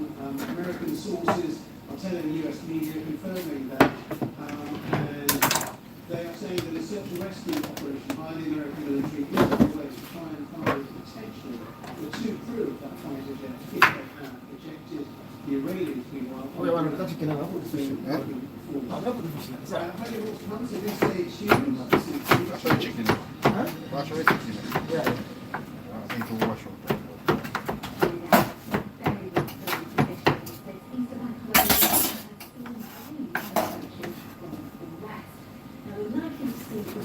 No use. No pepper. I'm going to put this in my mouth and I'm Put some other thing on it.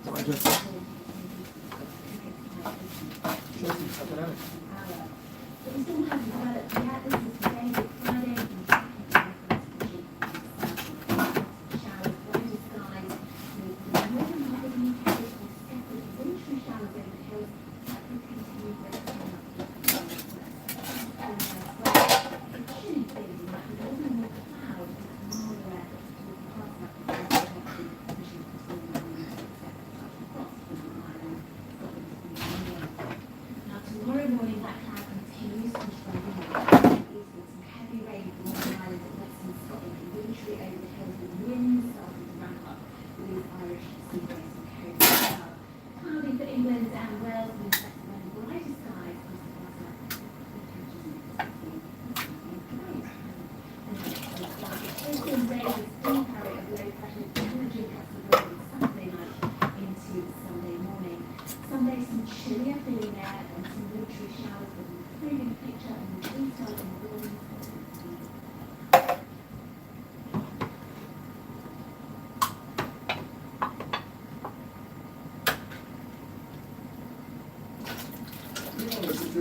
Weekend science stories that show global conflicts, the threats that most people never see coming. Spent 20 years in the 21st century from planning with executions. We'll tell you what is happening, why don't you security fear? Jeffrey Epstein was the paedophile financier and the center of one of the most high-profile sex trafficking networks in history. For a special program, we brought together here in Washington, D.C. Some of these women have never spoken publicly before. The Gulf has long been isolated from conflict elsewhere in the Middle East, but the region has come under attack from Iranian drones and missiles. Leaders here are saying publicly not one of the ground since the war didn't start. But I'm concerned about what that influence on the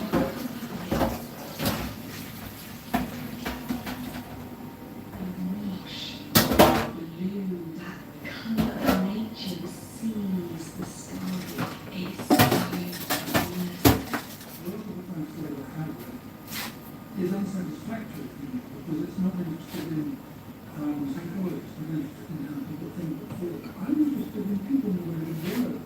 You are fully in the moment, you are totally responding in the moment to everything that's happening. And when you're doing things that can change night after night, say live, moving, breathing, acting, thing. I suppose for the outside world, the most difficult part of the concept of is the red carpet. And this year it brought out some of the biggest names in the film industry. In there is still one.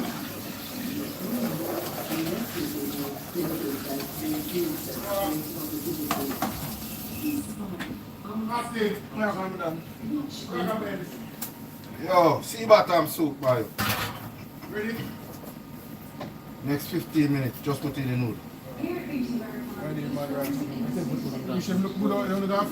You see this morning? Yeah, no. I'm going to see you and look fresh to blood. Good Friday, man. You have to see you now.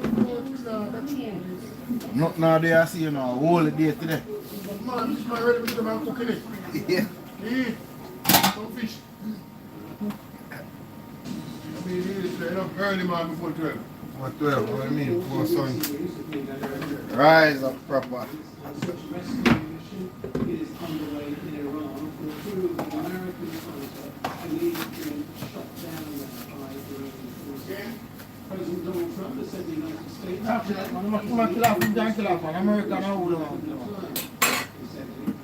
oil and the fortune. Iran, meanwhile, has launched military attacks on critical infrastructure in neighbouring Gulf states. Last one.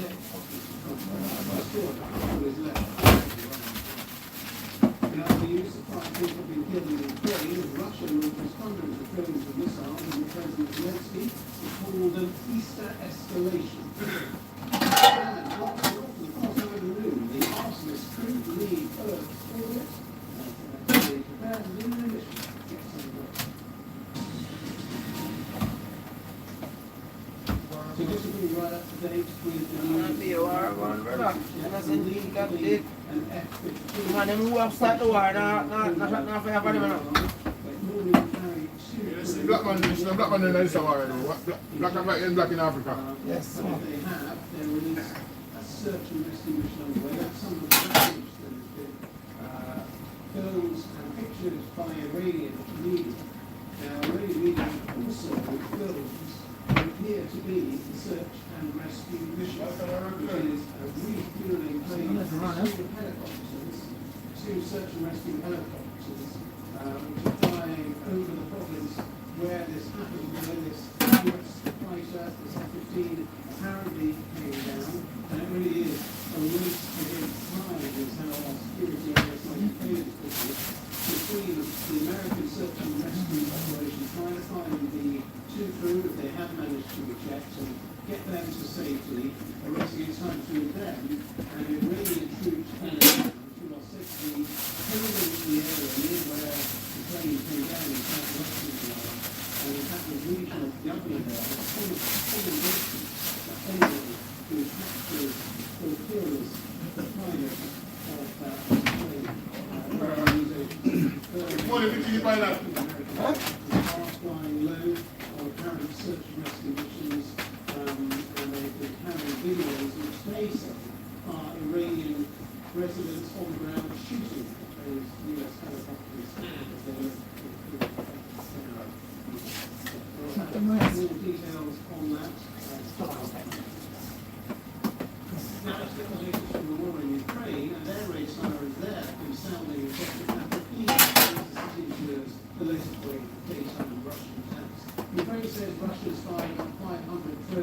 missiles at the country this morning. It was 5 people killed, 40 others injured across the coast. In most of the Halifax have been reported nationwide as well. The Russians have only intensified their strikes, turning what should have been silencing skies over the eastern into what we call an eastern escalation. Let's talk to our correspondent Sarah Lawson, who's on us now from the Ukrainian capital, Kyiv. Sarah, just tell us more about what has been happening there in the last 24 hours. That is that, guys. Welcome to my life.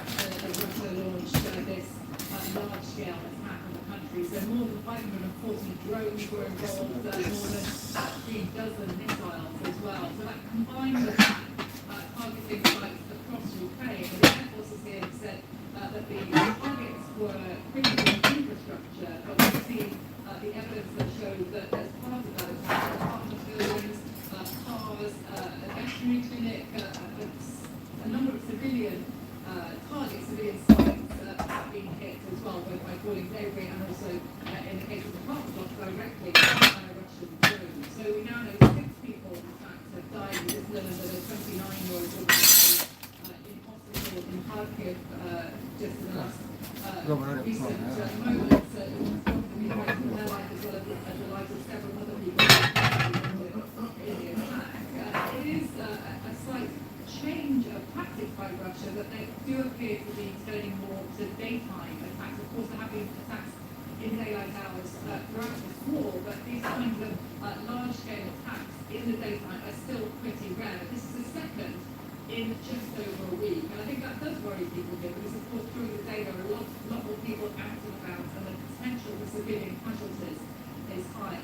Certainly as far as President Zelensky is concerned, he said, look, we have proposed to Russia that there should be a truce for Easter. It's the Orthodox Easter next weekend, this weekend, of course, for Catholics here in Ukraine. Russia hasn't responded to that at all, and so President Zelensky has accused Moscow of escalating, of intensifying its attacks over Easter instead of agreeing to a truce to stop people being killed, being injured, at least in the Easter period. Because, of course, in the bigger picture, the war here still goes on, and the talks that the US is going kind of brokering to try to get some kind of end to this very long war. Those talks have stalled because the US is also heavily And because of that war in the East area, is there a sense that really Russia can use the collapse of Ukraine within furiously, because people, well, there's much less attention currently on the war in Ukraine, so it's all about burden. I think that's what people here in Ukraine feel, definitely. They do feel that Vladimir Putin perhaps feels like he has a free hand to do what he wants and to get away with it here in Ukraine, even more than he has been doing until now. And there's lots of other concerns too about the impact that the war in the Middle East is having here in Ukraine, not least the supply of Patriot missiles, so missiles that Ukraine use to shoot down the ballistic missiles Russia is supplying this country.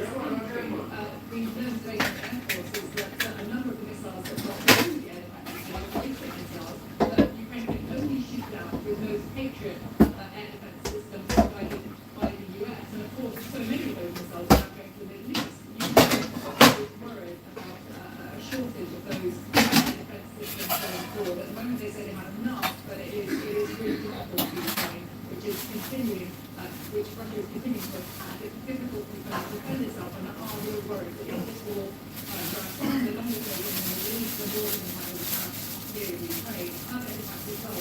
Everyone talks all around the world about the price of fuel, energy prices going up.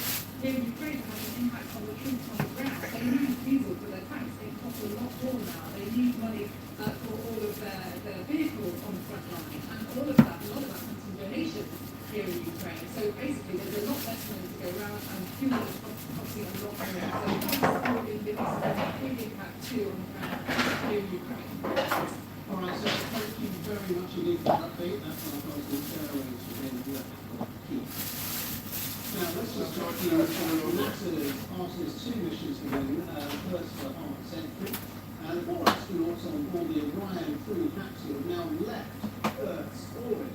They Control trains longer injection burns from. Well, they have completed the critical engine burn that is now propelling spacecraft on its journey. They were expected to reach the moon on Monday, or then travelling further into space than any previous manned mission. They won't actually land on the lunar surface. This is a closer look at Yeah. Yeah. No. Around far side of the moon, which has never been explored before. The crew actually lose contact with Earth for some 40 minutes. And then they will head back to Earth, eventually they'll splash down in the Pacific Ocean. You should have listened to how those 4 astronauts. Well, first and foremost, we all want to give a shout out to our families first, because we are pretty far from Earth and we have not gotten to say hi to them yet. But there was a moment about an hour ago where Mission Control used to reorient our spacecraft as the sun was setting behind the Earth. And I don't know what we all expected to see at that moment, but you can see the entire globe from pole to pole. You can see Africa, Europe, and if you look really close, you can see the northern lights. It was the most spectacular moment, and it paused all of us in our tracks. Well, I think probably one of the things that surprised all of us is when those solid rocket boosters actually lit and we left the pad in just a moment of disbelief. And yeah, the fact that we launched, it just totally takes you by surprise, even though you're expecting it, at least for me anyway. And it had a huge smile across my face. One of the biggest surprises was how smooth riding those solids was. We all expected a really just dynamic ride, a lot of motion. We were prepared to potentially not being able to see telemetry, to maybe even not being able to, touch switches, and it was very smooth. It was a definite difference when they separated and we were just on the main engines, but just a steady rumble and a great ride. First and foremost, I would just like to say thank you. Your support and trust in us has enabled this, and so many people that have worked for so long to make this possible. Also, we're just getting started. We worked really hard, and even though we were a little surprised to actually launch yesterday, we have a lot of mission left ahead of us, and so I really want to tell them stay tuned and keep tabs on what's going on. NASA's doing a great job. There has been a tremendous amount of disbelief for me. It's just so extraordinary. I just kept saying to them yesterday, I really like it up here. I wish I could have gotten here sooner. This is such a tremendous place to be. The views are extraordinary. It's really fun to be floating around, and it just makes me feel like a little kid. It was pretty tense moments there for a second, and when we got done that burn, we just kind of looked at each other as a crew. We had been to the moon before in 1969, 1968, 1972. It's been a long time since we've been back. And I gotta tell you, there is nothing normal about this. Sending 4 humans 250,000 miles away is a Herculean effort, and we are now just realizing the gravity of that. We just experienced incredible views of planet Earth and seeing the entire planet out the window in one pane. Knowing that we're about to have some similar views of the moon in that same way is definitely getting me more excited for it. I knew that is what we would see, but there's nothing that prepares you for the breathtaking aspect of seeing your home planet both lit up bright as day, and also the moon glow on it at night with the beautiful beam of the sunset, and knowing that we're going to get similar views of the moon. I'm really excited for that. And then, of course, heading home. Right now we're in our cruise phase outbound, but we'll be turning our sights back on our home planet shortly. Shorter probably, it's going to fly by, but we're just excited for both of those milestones. Well, the first thing I would say is trust us, you look amazing, you look beautiful, and from up here you also look like one thing. Homo sapiens is all of us, no matter where you're from or what you look like. We're all one people, and so this mission, one of the things that's amazing about being around and just being an astronaut, serving our countries at this time is that we get to give ourselves a mission that we can hold on to say, hey, look at what we did for the rest of our lives. We call amazing things that humans do shots for a reason, because this brought us together and showed us what we can do when we not just putting our differences aside, when we bring our differences together and use all the strengths to accomplish something great. And so this mission will give us one of those that we all can remember and and hold on to for the rest of our days. And I hope people will tune in and give us a chance. There we go, Artemis 2 on its way to the moon. Just to note, so we are expecting to get another update from NASA a little later on today, so we'll bring you that as soon as we get it live here and around the world on SNK, watching news.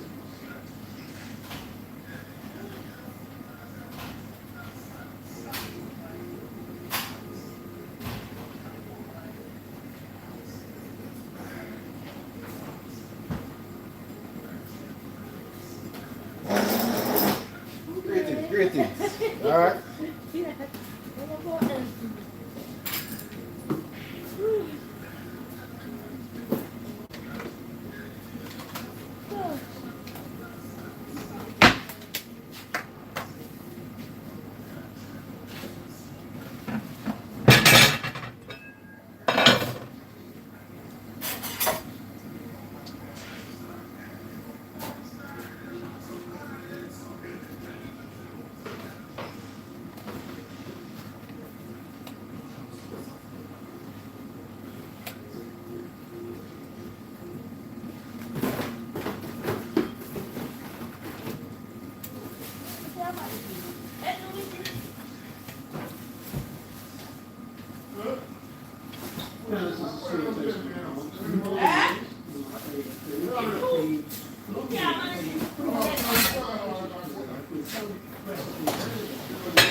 Man, I'm going for the plan or something.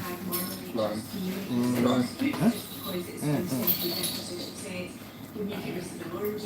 Oh, everything is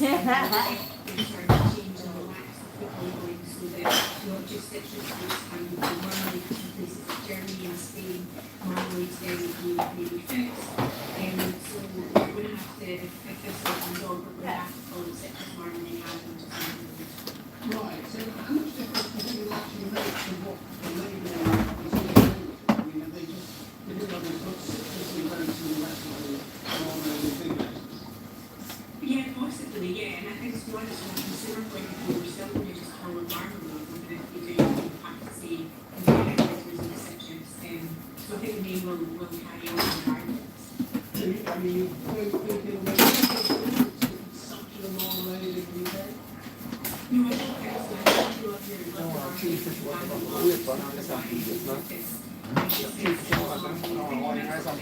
Okay. Oh, so a week to the right.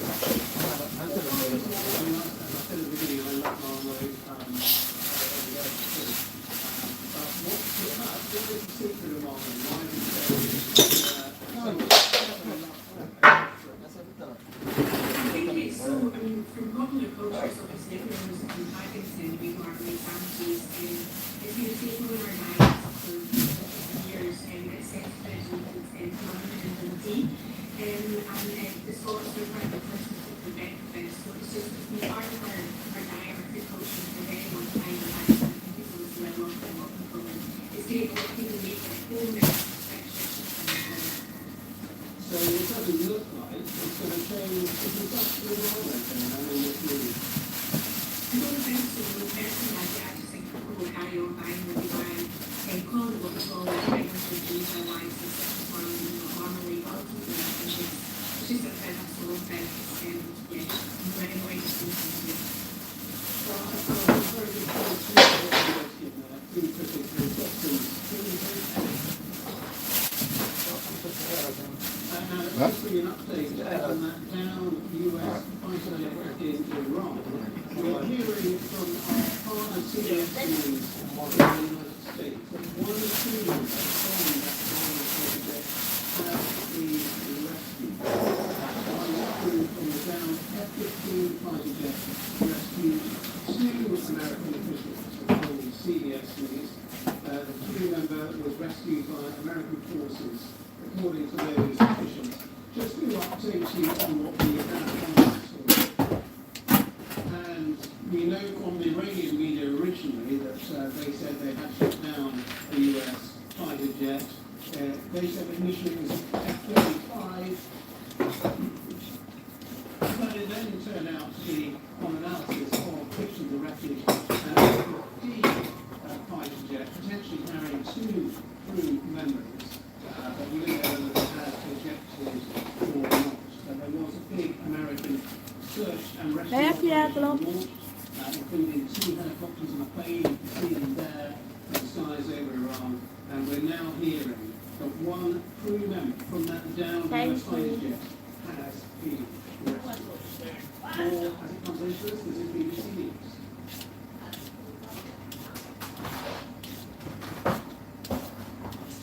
Well, we'll bring you more on that sketch comes into us. Now it is Friday, and that means, of course, any questions on BBC Radio 4 is coming up a little bit later. This week, the programme's in Norwood in London. Let's go to James Quick, who is in the hot seat. James, what are you expecting the questions to be about tonight? It's always a good question about the questions there will be, because it's up to the audience, of course. But I mean, the topics that potentially could surface, we've touched on one of them rightly, and of course the war in Iraq and the US-Israeli war on Iran and potential implications for the United Kingdom, and perhaps particularly in the context of the King's visit, details of the King's visit to the United States being confirmed this week. That's a controversial move. It's been defended by the UK government. It's been criticised by some as being inappropriate, essentially exposing the King to embarrassment if Donald Trump were to continue his criticism of the United Kingdom and its military forces in the presence of King Charles III. So that's one potential, I suppose. We could also be looking at, there's been the cost of living. There's been a big debate this week about energy costs, lots of discussion about North Sea oil and the direction of travel in the context of the war as to whether or not further and greater exploitation of the resources in the North Sea and the North Atlantic are appropriate, whether indeed they would make any difference to the UK's security of supply. Environmentalists say that they would not, so we could be talking about that. We could also potentially then, I'm sure, be talking about the moon and this Artemis mission to go around the back of the moon, which you've been talking about, we've been reporting on, and I think the pictures have been striking, it's been stunning, it's been dramatic, so that is a potential as well. As you say, we're in South London, we're in the borough of Croydon. Joining us from the panel, the Labour peer, Lord Faulkner, Charlie Faulkner, Helen Buchan for Blackburn, Ben McGuire, the Liberal Democrats, Shadow Attorney General, and also Dame Penny Warden, former Conservative Cabinet Minister as well. So all manner of things that could come up at 8 PM on BBC Radio 4.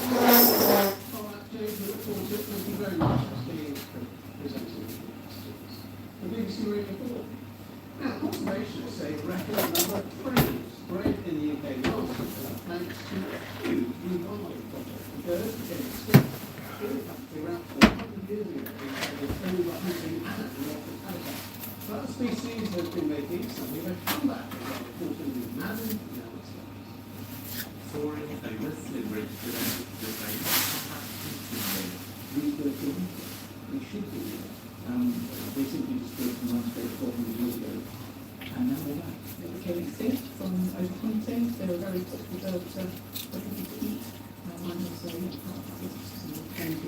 water, or anything else. Efforts to reintroduce those steps eggs will also look at journey to hatch. So it's not just spooky outfits that it's Liverage dressed up in disguise as adult frames. Perhaps not the most convincing costumes to your eyes.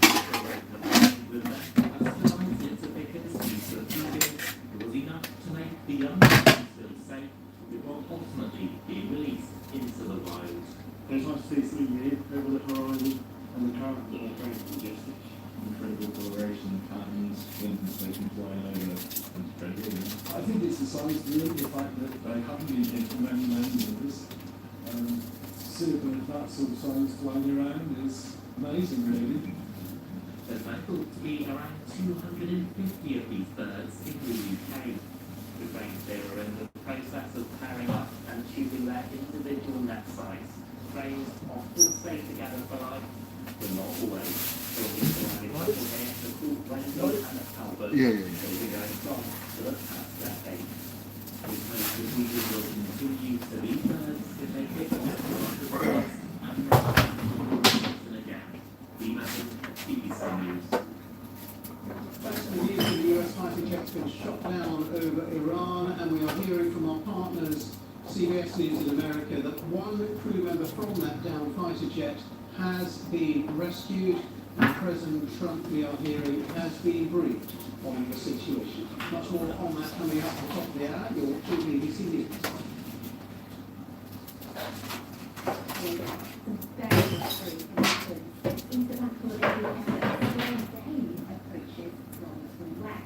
Now we're likely to see the worst of the weather across the northern half of the UK later Saturday night into early Sunday morning.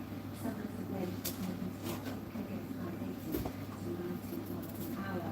But the storm hasn't developed yet. This is today, this Friday. We can trust the weather pushing clouds, showers, brighter skies for the northern half of the UK and wintry showers over the hills. Elsewhere, it's a chilly feeling tonight, a little bit more cloud elsewhere on the far side of the west and eventually frost in the line Scotland and southern England. Now tomorrow morning that cloud continues to spread eastwards and eastwards with heavy rain from Northern Ireland to the wintry area hills with winds starting to ramp up to the Irish Sea facing coast as well. Cloudy for England and Wales and western brighter skies for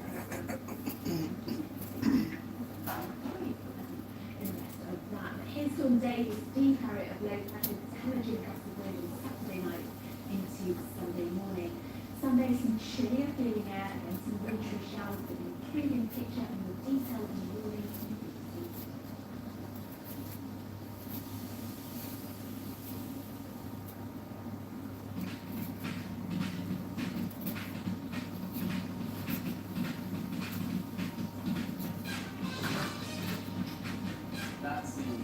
You easily can read the case on me all life. It is like a drug that you never get enough of.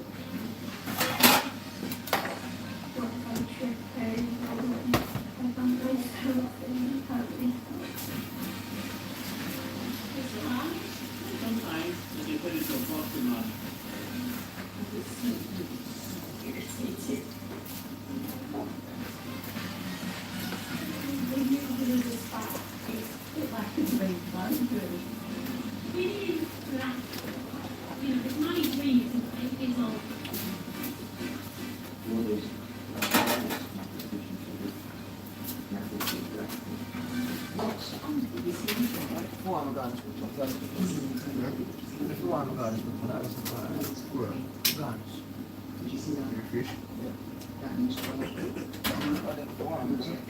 The rice don't know. The rice don't know.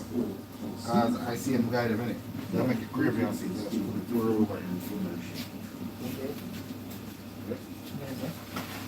Well, this is the view I've woken up to this morning. The Yisar Reserve in the south of Uzbekistan. Showing you girls, it's a next Easter. I can't go next. Why could I say years thinking I would move when I could have been still in there? Try. And it's quite painful work, I've got to say. And the most scary thing is when you first put your weight on a little harness. Inspiring travel. Watch now on BBC iPlayer.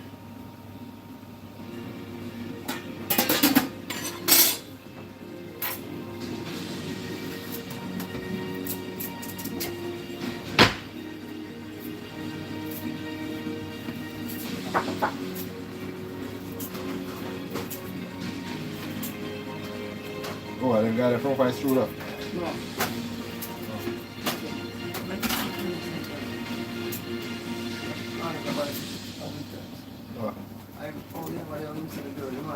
London, this is BBC News with me, Ben Brown. Our latest headlines. The search is underway for the crew of an American fighter jet shot down over Iran. CBS News is reporting that one of the crew has now been rescued. The White House says President Trump is being briefed on the latest developments. Meanwhile, Mr. Trump has said the United States could easily open the Strait of Hormuz with a little bit more time, adding it can take the oil and make a fortune. Iran, meanwhile, launches more retaliatory attacks on critical infrastructure in neighbouring Gulf states a day after President Trump threatened to destroy what is left of Iran. In other news, 6 people have been killed in Ukraine as Russia launches hundreds of missiles and drones in what President Zelensky has called an Easter escalation. And blasting off to the far side of the moon, the Artemis crew leave Earth's orbit as the next stage of their lunar mission gets underway.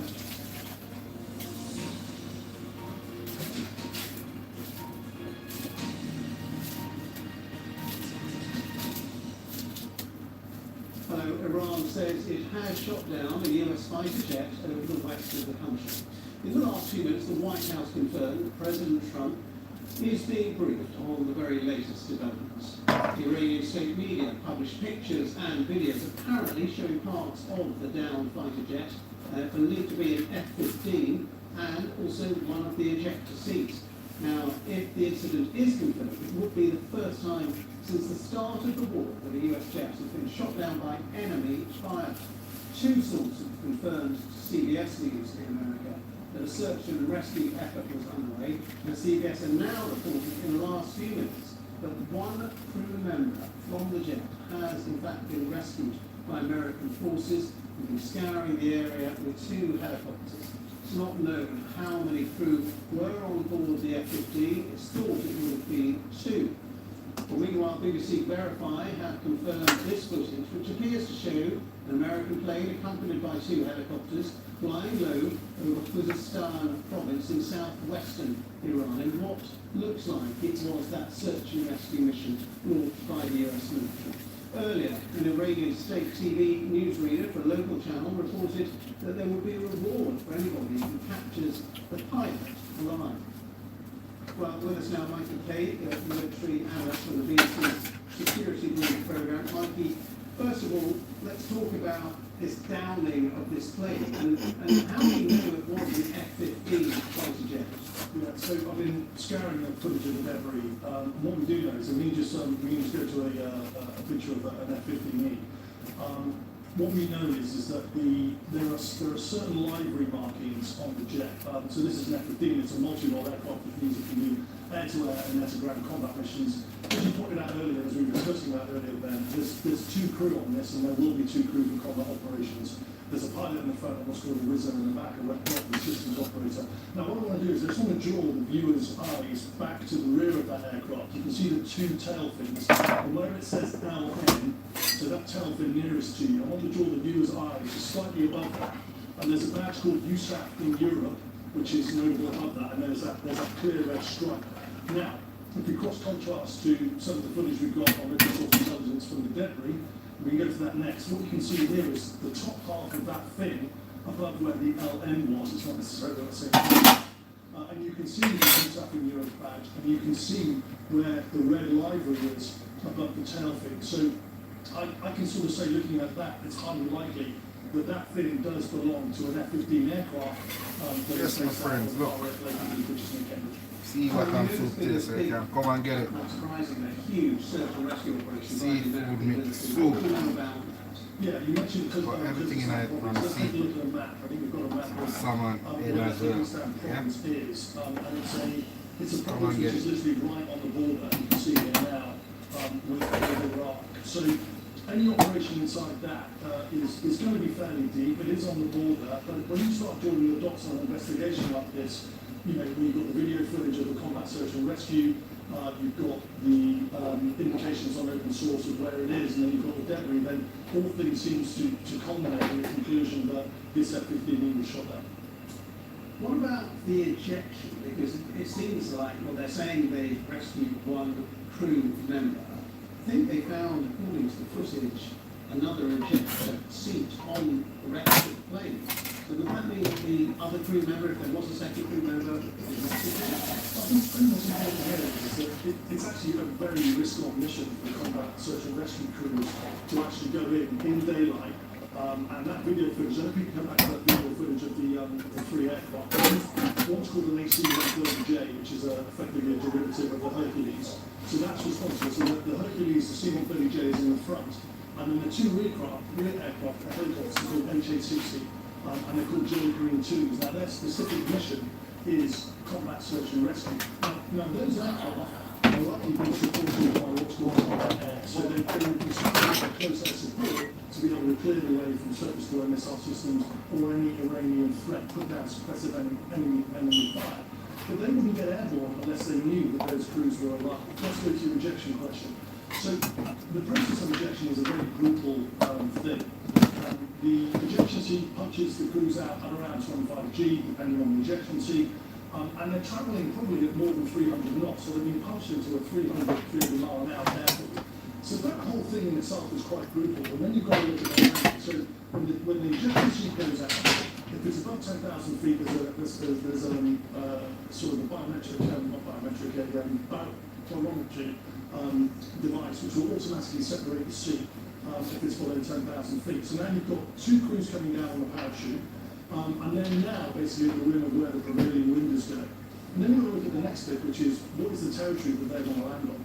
So, if they're lucky, it will be fairly flat, it'll be sort of deserty conditions or a field or something. That's a good bit.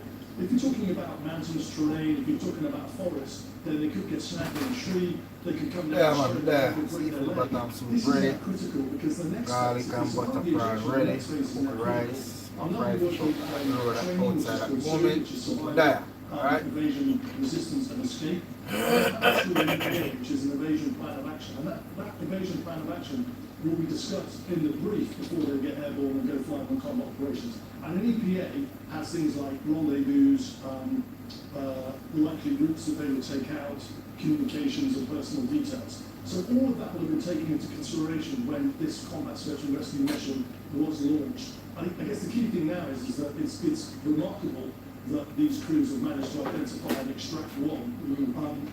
The crews will have what's called a PRC-112 beacon, so they will have that beacon pinging and should be able to go onto that. So the fact that one has been located and extracted that we've been reporting on, I'm hoping now that the second crew member will be in a fairly close proximity, will be mobile, so they've not landed on any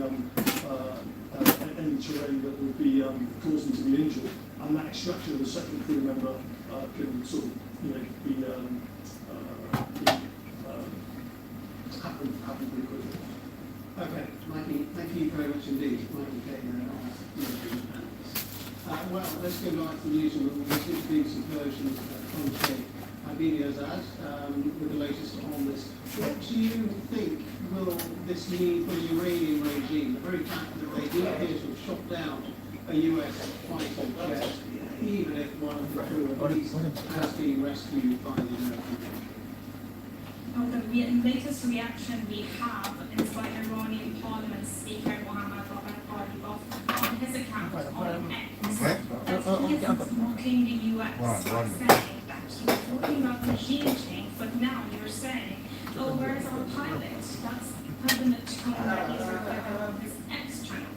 Meanwhile, we haven't spotted Bagher since 17 March when he last appeared on state TV, and ever since I haven't seen him anywhere in public, in photos or the videos published by Iranian outlets, and there were some unconfirmed reports that he was the one that the US was negotiating with, and he could have been like a leader for Iran. We haven't seen anything confirmed.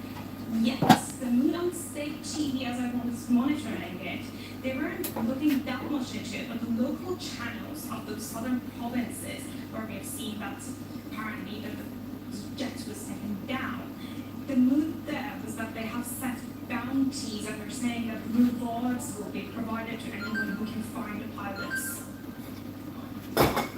And meantime, as the war grinds on. It's now into its 5th week. President Trump has talked about bombing Iran back to the Stone Ages, talking about bombing bridges, bombed one bridge yesterday, bombing power plants. What are you managing to hear from all the Iranians about what life inside Iran is like at the moment? Still very difficult to hear from people inside Iran because of the internet outage, but some managed to connect via Starlink or other methods.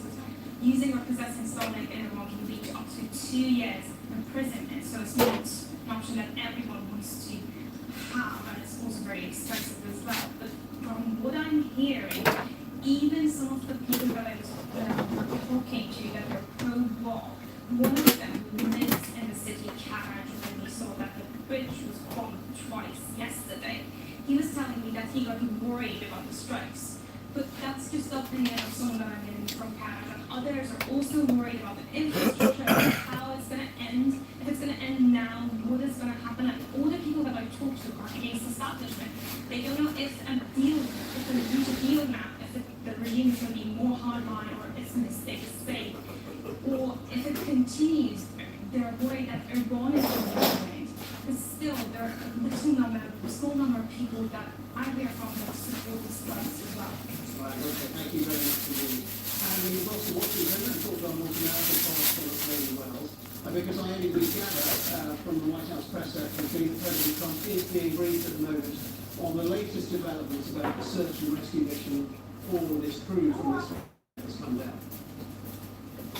That's right. We just had that in the last couple of minutes, and we've also had it confirmed that so far one crew member has been rescued so far in this search and rescue operation that's being carried out. Now, these type of aircraft typically have 2 crew members, we understand, so the search and rescue operation is continuing, and there are competing search and rescue operations, in fact, because on the one hand, you have the United States one. We've seen footage of helicopters, a refueling plane, searching for the crew members of this plane. On the other hand, though, Iran has also said that they are launching their own search operation for the pilots, even offering this bounty for anybody who finds the crew alive, about $66,000 in total. We don't yet know, as I said, the fate of potentially that other crew member. We don't know the condition of the person who has been rescued either, but we do know that that operation is underway.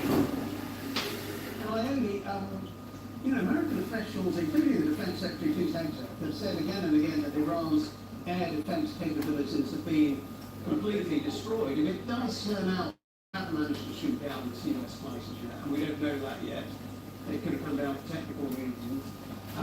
That would be something of an embarrassment, wouldn't it, for the American military? Yeah, and I think this is one of the reasons we haven't yet heard very much from US officials on record. This is potentially a very awkward and worrying moment for the United States, because as you say, this comes after days, weeks where Donald Trump and his Defense Secretary Pete Hegseth have very regularly boasted about air over Iran. Trump himself said that Iran can't do a thing about US planes flying over its territory. If, as you say, it is confirmed that this plane was shot down, then that rhetoric seems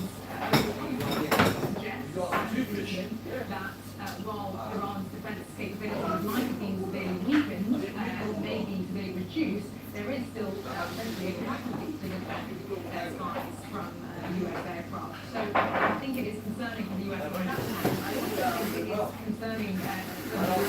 is concerning for the US public. There have been growing concerns about the impact on US military personnel.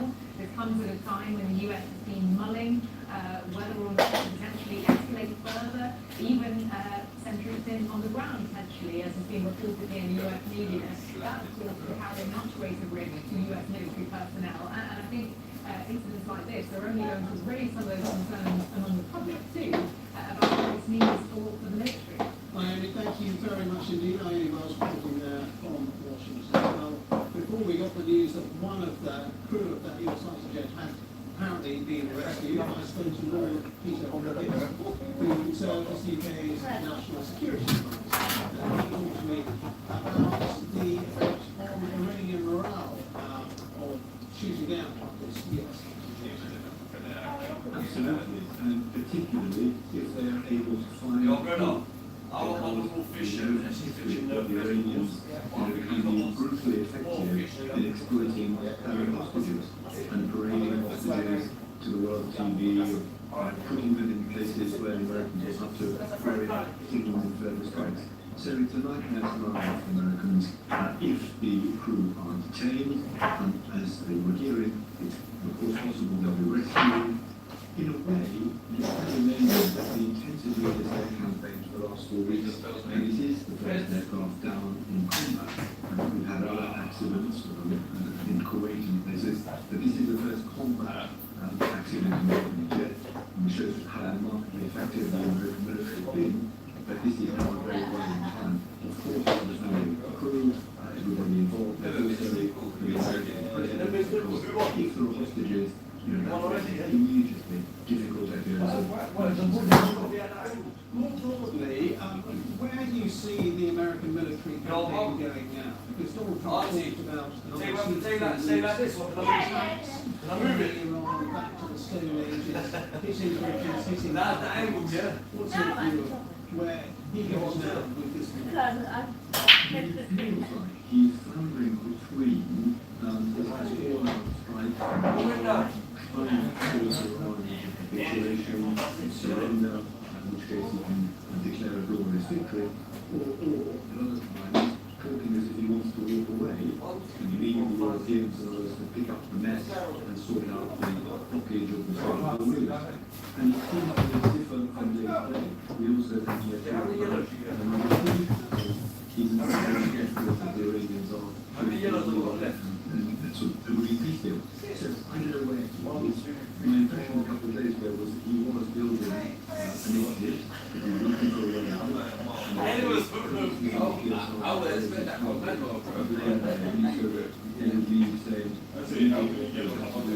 it's up to you and the final courage to do it. So now that's on budgets,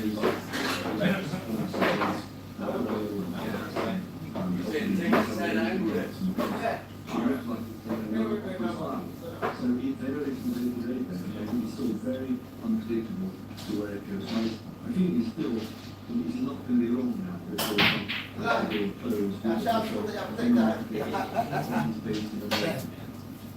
The new blog piece of record, you're watching BBC News.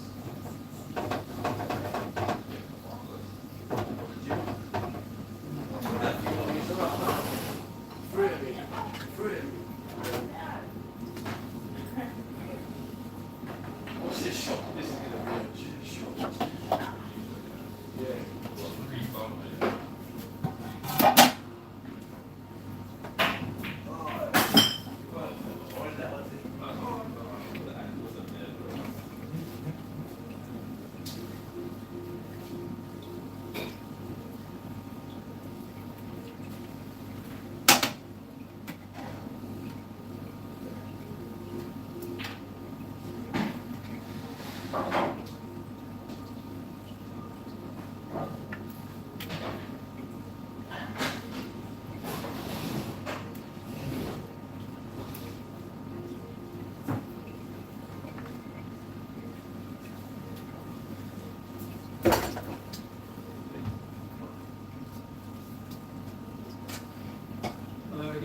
Let's bring you up to date now.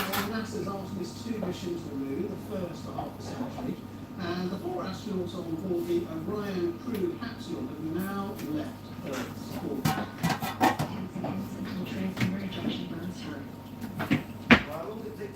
Completed a critical engine burn, Orion is expected to reach the moon on Monday, before the moon is travelling further into space than any previous man will ever actually land on the moon surface. So our time over. Rebecca, we're up to A last look at planetary and a critical moment for the Artemis 2 astronauts. I know what I should have done, but I didn't. 10 seconds until trace on the projection burn start. The firing of the engine of their Orion Integrity capsule called the Trans-Lunar Injection Burn once it alive. The crew in I want to be honest, doing a job like that, scary, but I don't know if you ever come back.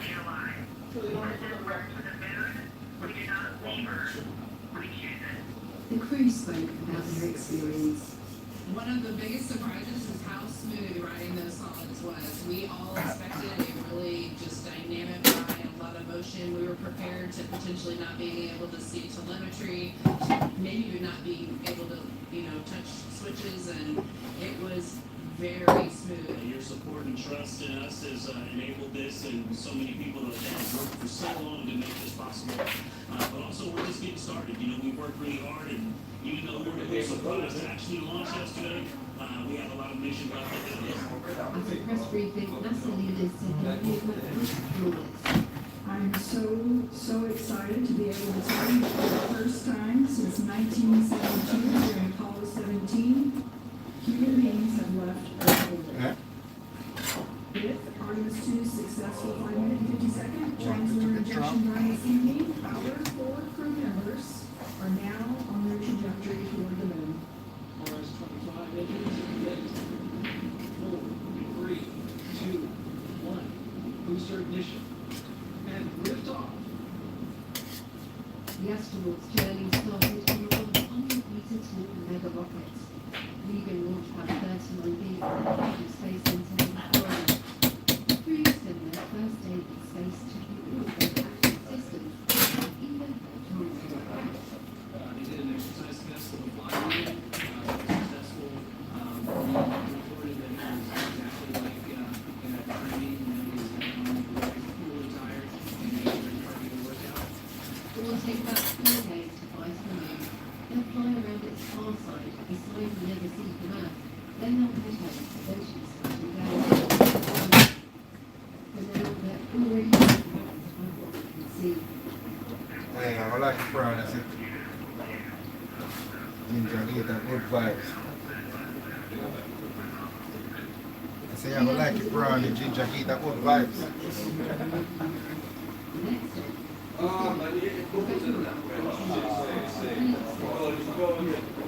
Yes guys, welcome to my live at the moment. I'm here in the kitchen cooking. Just making some gravy now to go with the fish. We have escovite fish, you can get round through fish with rice and gungo.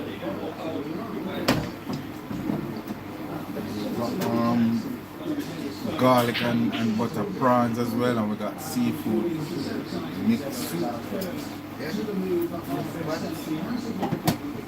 can get fried salmon, you can get fried sea bass. That's some cool as well, yeah?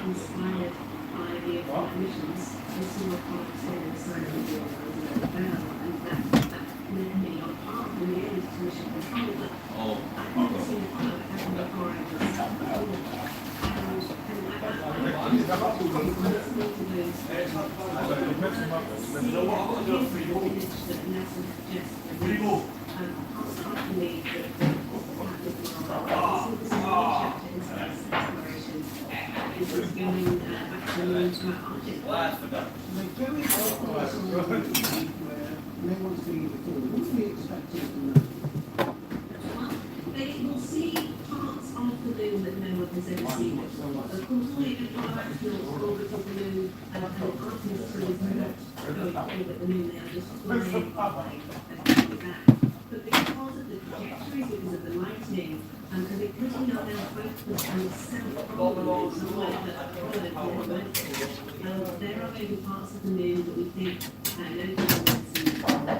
They're working on telemetry to describe the geologists because of all of this years. So these are sort of the skills and things that we're trying out as they look and observe the moon on that flyby that will happen on the evening.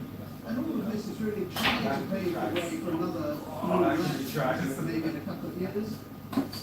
So Artemis 3 is the next flight, and NASA has said that will take place next year, 2027. That will try out, test out the lunar lander. When the Orion spacecraft and the European Service modules are attached to it, can't land on the moon. We need a vehicle made specifically that will take it there. Blue Origin and SpaceX are developing those that are not floated. So So that mission will be next year, 2027. This mission that mission will hopefully in 2028. NASA are saying they might make one or even possibly two attempts at landing each other. And President Trump has been successful, and yet we've heard today the White House is proposing a $5.6 billion cut in NASA's budget for next year. Does that make sense? Well, when you look into the details, the proposal has an increase for exploration, which is the part that Artemis is. Trump is after that lunar landing and wants to see a moon base be developed. But there are cuts for the International Space Station, the science program, and many others. And space is something that benefits us all. The science is done, the earth observation, the navigation, the weather, all of that is really every day. And exploration pushes boundaries. It forces us into thinking new things and new geopolitical pursuits. So we'll wait and see what Congress think of that as it gets through the US decision-making process. It's been great to talk to you. I'm glad to say that's something that everybody has been to space.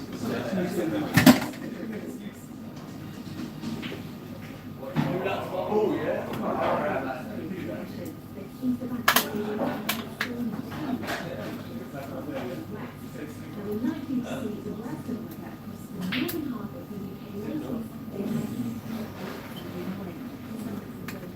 You know what kind of game it is now, yeah? You know what kind of game it is now, oh, what we like to see, you know what I mean? It'll work.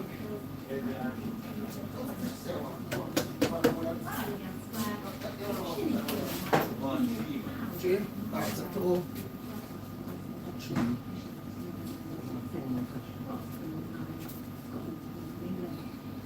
Tomorrow morning, that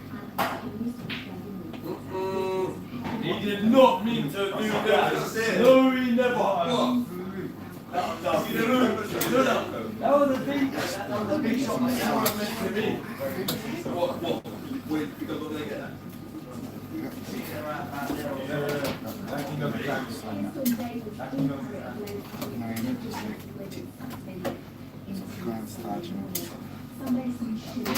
Nice little fresh.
You can't shoot straight off, it has to be an angle thing for it to go in.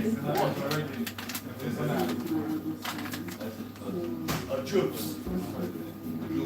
African jubes.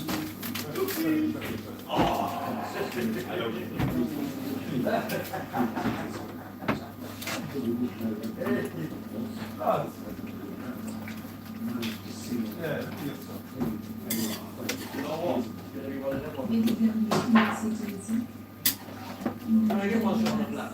That's all I need. That's all I need, bro. This is the angle with the woman.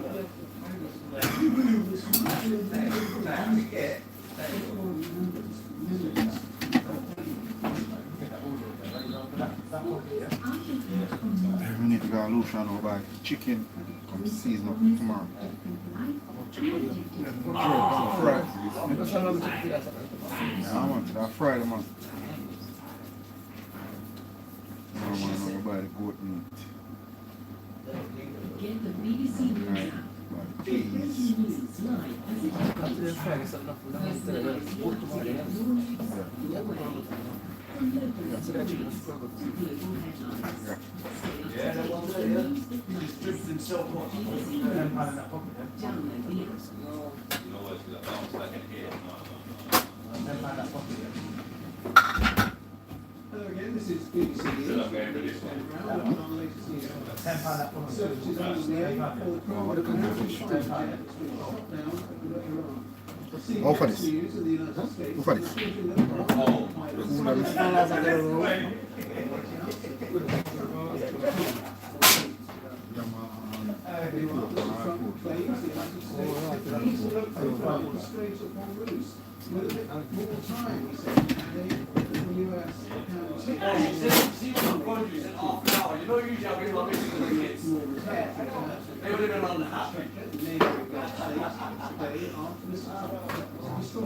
What is left?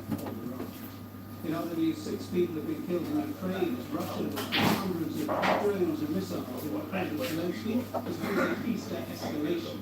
After the last day off, Artemis crew leave Earth's orbit as the next stage of the lunar mission gets underway.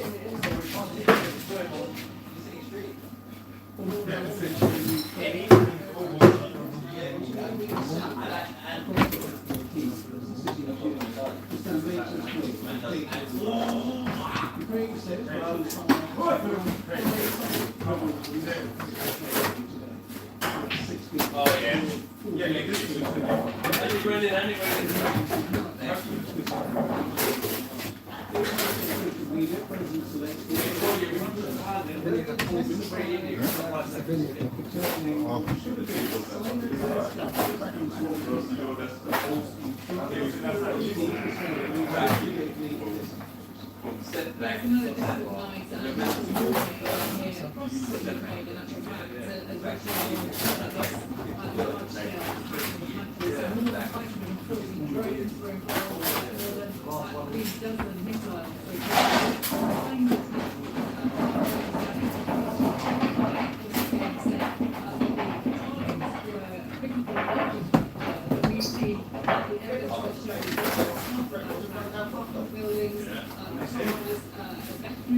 So we now know 6 people, in fact, have died in Iceland, but a 29-year-old woman died in hospital in Kharkiv just the last recent moment. So it's doctors being waiting for their life as well as the lives of several other people who were critically injured in the attack.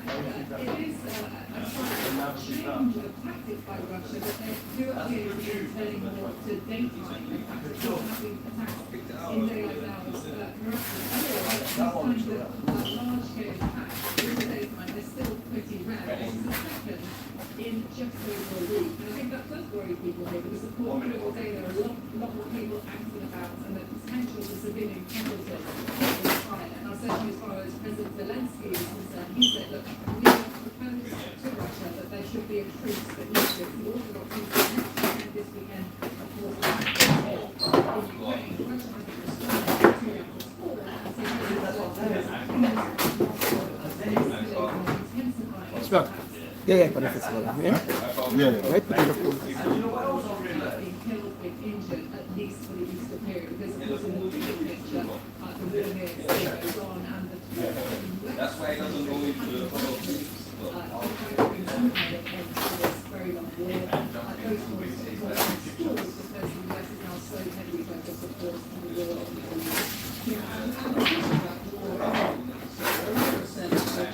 really Russia could move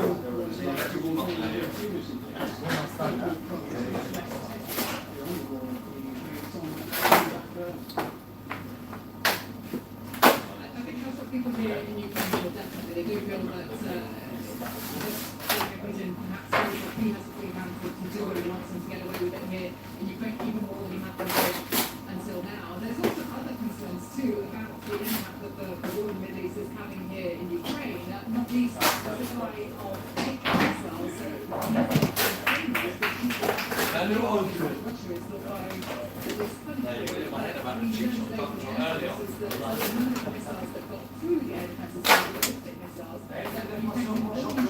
with those Patriot air defense systems provided by the US, and of course, so many of those Ukraine is worried about a shortage of those air defense systems going forward. And they don't have enough, but it is really difficult for Ukraine, which is continuing, which Russia is continuing to attack. It's difficult for Ukraine to defend itself, and are real worried that if this war drags on, the longer it goes on in the Middle East, the more impact it will have impacts as well. Everyone talks all around the world about the price of fuel, energy prices going up. Here in Ukraine, it has an impact on the troops on the ground. They need diesel for their tanks. It costs a lot more now. They need money for all of their vehicles on the front line. And all of that, a lot of that comes from donations here in Ukraine. So basically, there's a lot less money to go around, and fuel is costing a lot more. So this war in the Middle East is having a big impact on the ground here in Ukraine. Sarah Rainsford reports pressing the cars and space. Home Office and the business that you come doing more to tackle high street crime. The retailer says this staff are being subjected to violence and abuse every day. Follows two scenes hundreds of young people in Clapham in South London in the last few days. One of the businesses affected was a branch of Spencer.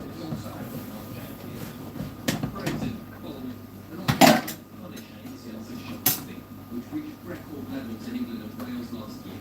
More than 500,000 offences were recorded. Now, executives have lost their staff being subjected to violence and abuse every day, and it's getting worse. Just last weekend, police reported antisocial behaviour at this branch of M&S, in South London. We've spoken about previous to the number of comments we've had from schools. Sometimes when you see reports in the media, and like I say, it really doesn't feel like that. So you won't see the means to worry about comments to work and not be nervous about the journey home. And that's not a position that women probably expect to be in. That's a real Craig, that's a real and more aggressive and also getting worse. The retailer has screwed up a stronger, faster, more consistent response. The police have had significant cutbacks. They lost 22,000 police officers and they lost 18,500 police staff there. We've organised police to prioritise I think there's some areas of the police that probably didn't get the attention that they needed. Issues that are worse in the capital. There's called the Mayor of London, just supported the police. In response, City Council Office said he's not a victim. They fully support the police data-driven and targeted approach to tackling political defenders. The City Council Police will make a sort of a retail defense. Okay. And local and national leaders to get around the table to tackle retail crime, which it says is likely to go in the wrong direction. Let's talk more about this with Tom Baldock, the spokesperson for the Jewish Retail Consortium. Tom, sometimes we see the CCTV of shoplifting. It looks more like losing. What's going on? I mean, sometimes it really is that bad. There are, around £400 million worth of every year, and that's just the detective stuff. There is far more than that overall across the country, and more worrying that around 1,600 incidents of violence or abuse take place every day. That's 1,600 people who are impacted, who go home feeling the after effects of intimidation,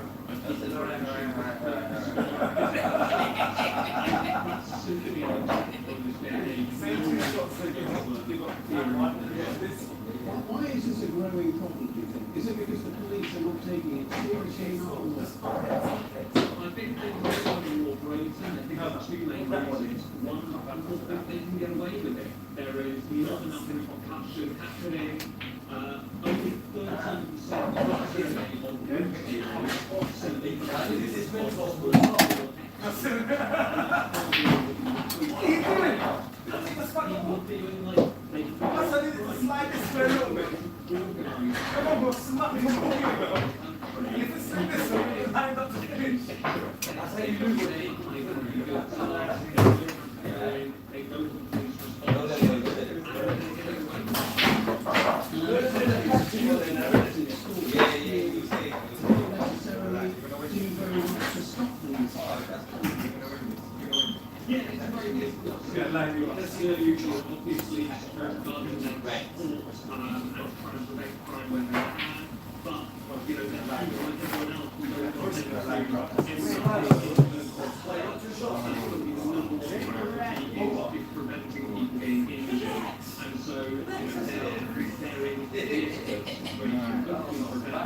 So what sort of measures would you like to see? Oh, no, Charlie. In terms of trying to really get rid of this problem and tackle it? Yo. Well, I think it's about prioritisation. We'd like to see the police. Yo.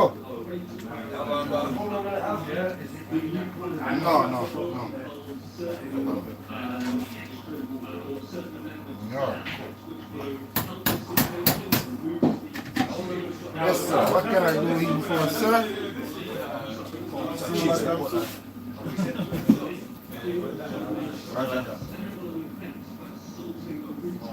Come to buy food, sea bottom soup and rice and peas and fish and... Later I'll be intoxicated. Yup. Can't work like drink later.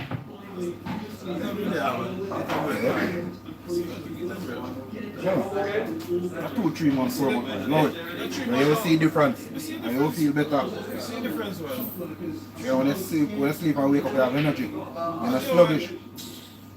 Long way away. By the first month, I wake up a different thing. Then I hear myself a snore.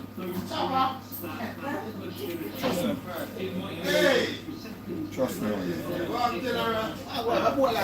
Look, you must go over a shop. You know outside there, you go over a shop. Oh no, it's soon come. In the round, it's soon come.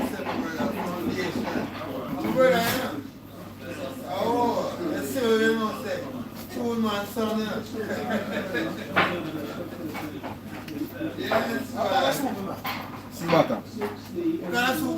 Fish soup, sea bottom, seafood mix. Where's the fish soup? Yeah man, with seafood mix tonight. Sir. Well, that's how we call it. I just a name we give. Seafood mix.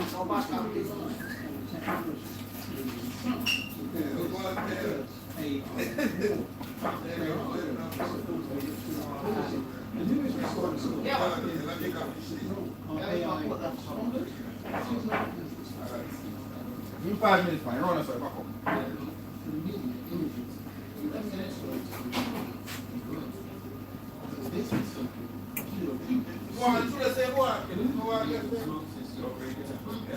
Uses AI to do selection, targeting, and planning of such emissions.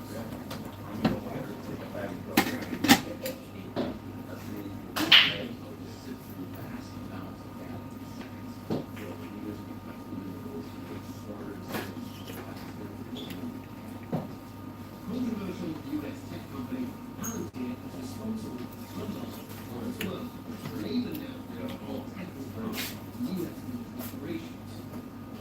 AI has been instrumental in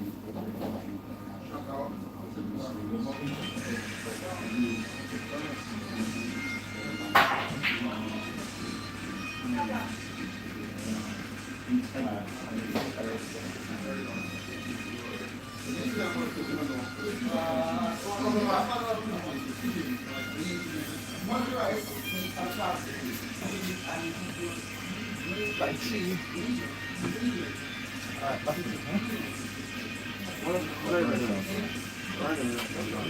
Yeah, no, but I'm getting that just not down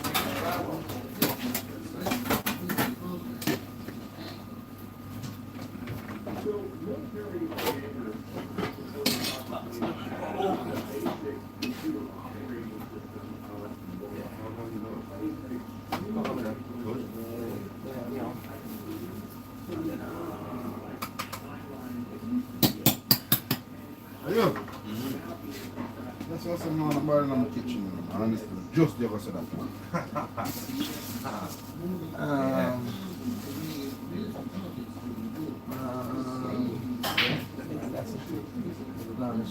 I'm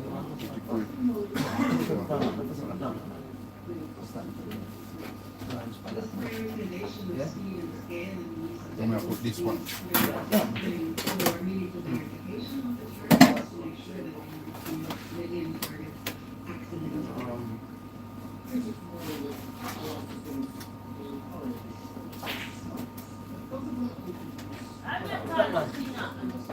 Yeah, slow down.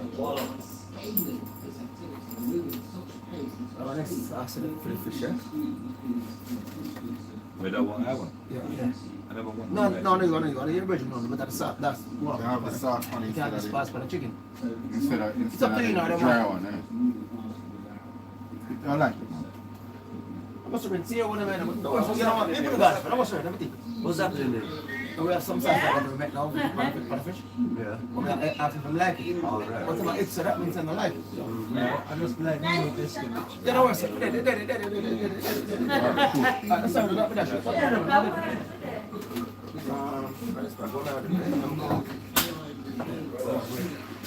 Today I'm drinking a coffee, right? Okay. I don't want to say right now. You're talking about yeah, you're good, man. You're good. Yeah. Because I'm not second day. You make 2 minutes for Galaba. 5 minutes for Galaba. So I'm going to go to the fish, yeah? Yeah. So you want this fish on? That's fish on festival. That's fish on festival. No, not 3. 4. Yeah. Alright. So no, 1 in all 5 fish. 1 more, 1 3, and 1 more, 1 and 1 more, yeah? Okay.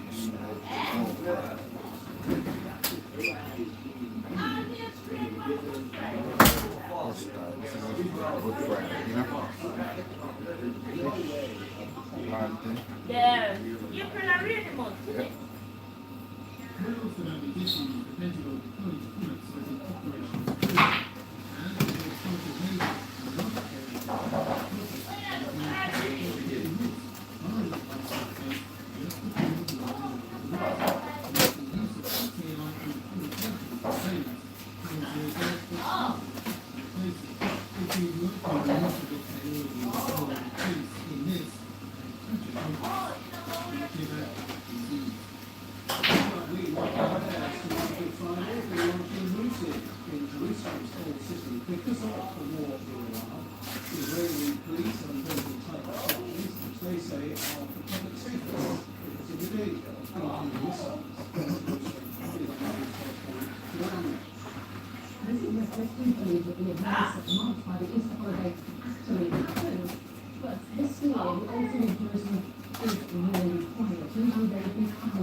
Oh yeah.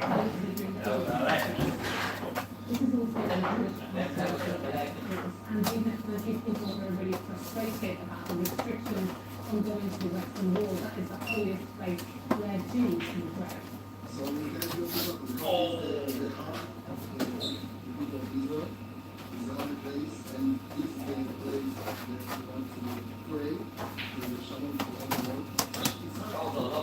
Last, do you know how close that was when you missed that? That was, it skimmed it. they usually battle bring out the people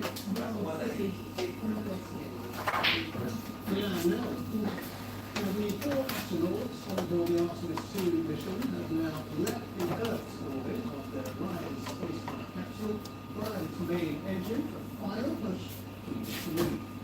Today, NASA has released these new images taken by the astronauts from the window of their first pictures to be made of that by the Artemis 2. This is the route that the Orion is now taking. It's on a looping path that will carry the crew around the far side of the moon. The crew will lose contact with Earth for around 40 minutes. Then they will head back to Earth and eventually will splash down the Pacific.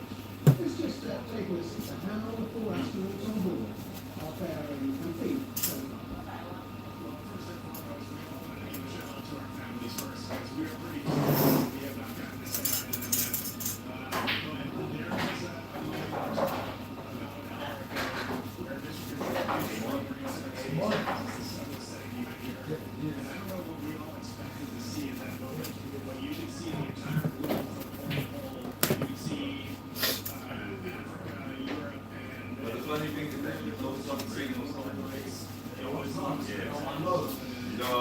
It doesn't jump to see. Well, I think probably one of the things that surprised Wow, me huge. was the rocket boosters that we left at that. Just about eventually, the fact that we lost That's going to get a tradition. you by surprise, you didn't expect to get at least one. Seafood mix soup, yeah. One of the biggest surprises about smooth running the solids was we all expected a really dynamic ride, a lot of motion. We were prepared to potentially not being able to see telemetry, to maybe even not being able to touch switches, and it was very smooth. It was definitely different when they separated and we were just on the main engines, but just a steady rumble and First and foremost, I would just like to say thank you. Your support and trust in us has enabled this and so many people have worked for so long. We were a little surprised to actually launch yesterday. We had a lot of mission left for us, so I'm sure you're also and keep tabs on what's going on. Max is doing a great job. There has been a tremendous amount of disbelief for me. It's just so extraordinary. I just kept saying to them yesterday, like, I really like it up here. I wish I could have gotten here sooner. It's just such a tremendous place to be. The views are extraordinary. It's really fun to be. I like you.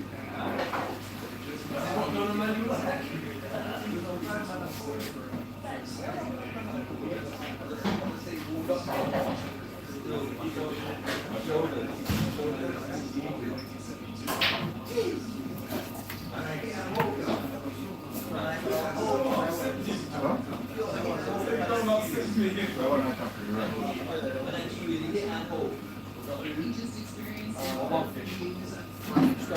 seeing the entire planet we're about to have some reviews of the moon in that same way. It's definitely getting more excited for it. I mean, that is what we would see, but there's nothing that compares to the breathtaking. This one with the rice, yeah?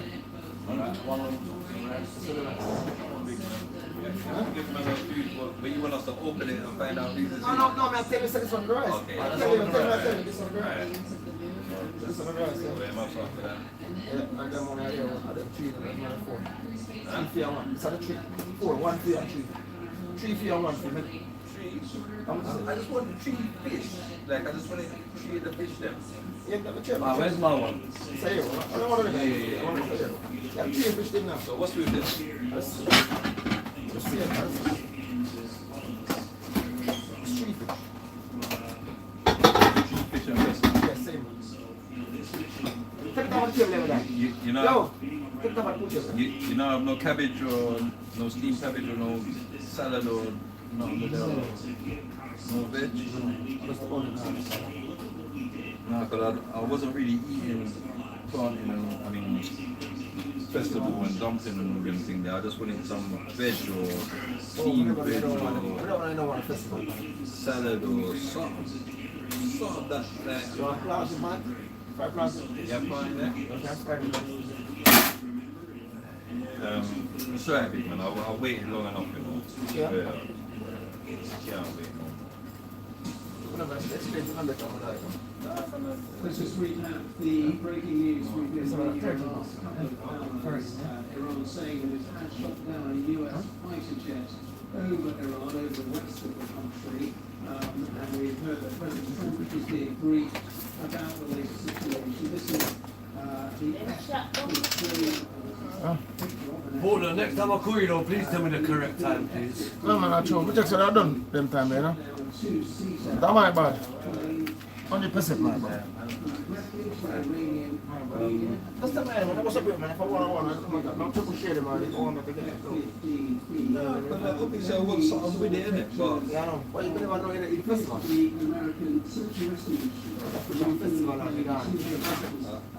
I'm breaking my fast and I don't want no bread and all them type of thing going in my stomach.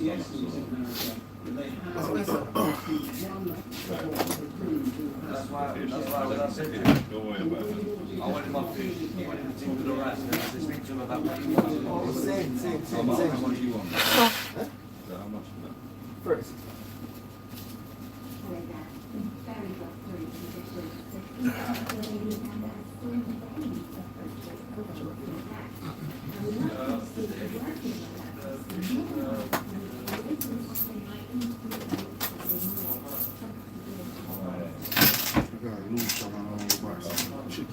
Don't even look like a half a pound fish though.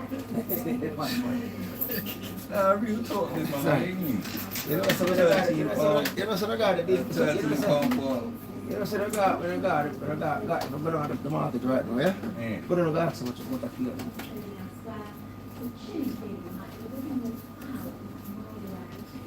Me want this for you. See my virgin, I said that, yeah. So virgin, I said, I see my virgin, that's what and I same thing by 6. Got me Friday from yesterday. Bless it. Bleda, next time you have to look after him. Huh?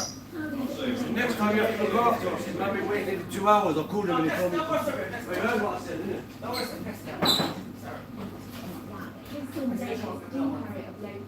you see my face before? No. He just said no. See if it's out of there.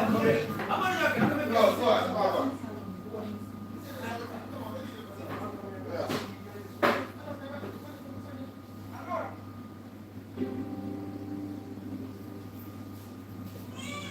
Maternity care understand like No problem. Where's the door? Is that what I for? No, I'm wiping up from there. Huh? I did inside there already. Oh, okay. What you say having now, bro? Want some fish with some nice sauce, man? Nice sauce. I love it. With rice and peas and but do not coleslaw stick it up. You don't have that now, sir? I got some of it. Man, that problem, child. Why am I realizing? That's why me just stand outside. They call me an order, yeah? Fish and festival. 2 with fish and festival, 1 with rice. And fish. Done. And planting. That's all them said to me, you know. So I said, okay, boom, so them come and them text the same thing when I tell them all the same thing. So when I tell that now, they don't matter. So that. I don't want a donkey, I want vegetables.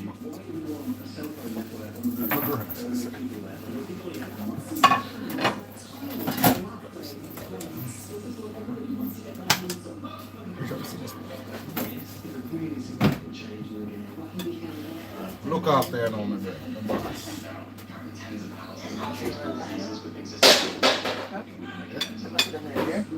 That's it. Yeah. More rice than that, sir? That's enough, sir. ideal space based on how we expect to have vegetables to progress. That internet say that cheap. Tech now. Easy like that.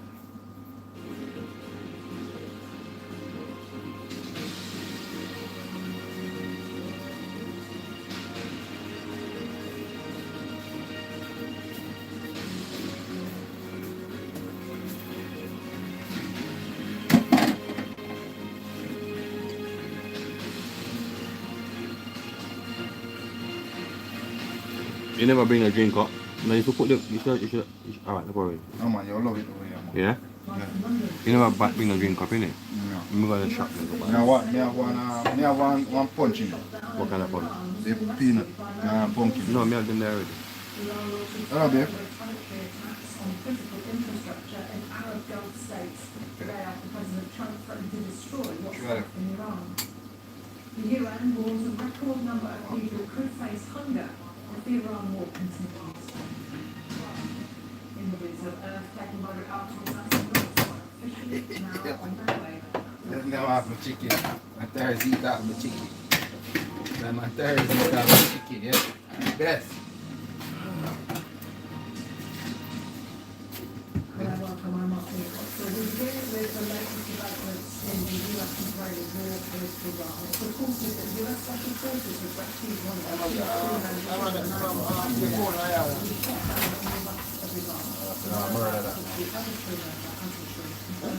No, I'm not going to put it. Media published pictures and videos apparently showing parts of the downed plane and one of the deaths. It's the first time since the beginning of the war that the US jet has been down by enemy fire, although it's yet to be confirmed by Oh, and then devour it. Iranian state TV news reader. Alright, give me, let me video this and call it back. Reported that there will be a reward for anyone Yeah? who captures the pilot alive. Said correspondent Tom Bacon.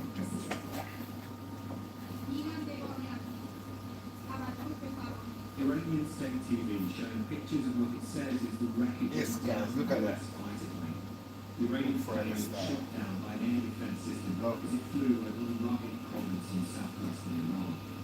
Pictures on social media also purport to show the remains. Right, These images are as yet unverified, but appear to be consistent with parts of an F-15 fighter jet. An American rescue plane and two helicopters were also filmed flying low, possibly searching for the crew. Meanwhile, Iranian government messages have been broadcast calling on residents to join the hunt for the pilots, offering a bounty for their capture. This is the F-15B Strike Eagle, one of America's most advanced fighter planes. It's used for bombing raids and to shoot down drones. Pilot as a weapons systems officer. Shown here at RAF Lakenheath in Suffolk, Iran's military claims the downed plane was from the Lakenheath squadron, but the BBC has not confirmed it. The White House says President Trump has been briefed about the incident. In the last hour, two officials told the BBC's US news partner CBS that one crew member has been rescued by American forces and the search is continuing for the other. America's aerial bombardment of Iran has been vast in scale, according to the Pentagon, which says more than 13,000 combat missions have been flown and a similar number of targets struck. The US Central Command yesterday undeniable progress, saying Iran's air defense systems have been largely destroyed. But its claims to have free reign over Iran's skies will now ring hollow if this turns out to be the first confirmation that a US jet has been shot down by Iran since the start of the war. A search now on for the crew whose fate could determine the next directions of this conflict. I love this one. I love that. Yeah, and special, you know. My boss here as well. You're gonna love that. Yeah? Thank you very, very much. You're gonna love that one, yeah? Thank you very, very much. Oh, you know, sir?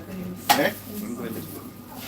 What? Let me play everything up, please. Because your wife out in here, you know, you like, you know, you want to sling in thing. You try, you know, like.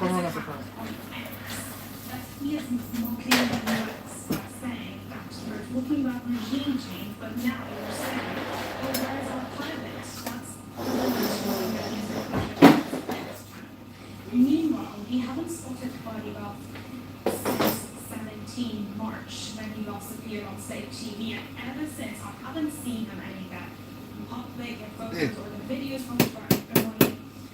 And there were some uncommon reports that he was the one that the US was negotiating with, and he could have been like a leader of Iran, but we haven't seen anything confirmed. Yes, the Middle State TV, as I was monitoring it, they weren't looking that much into it, but the local channels of the where we have seen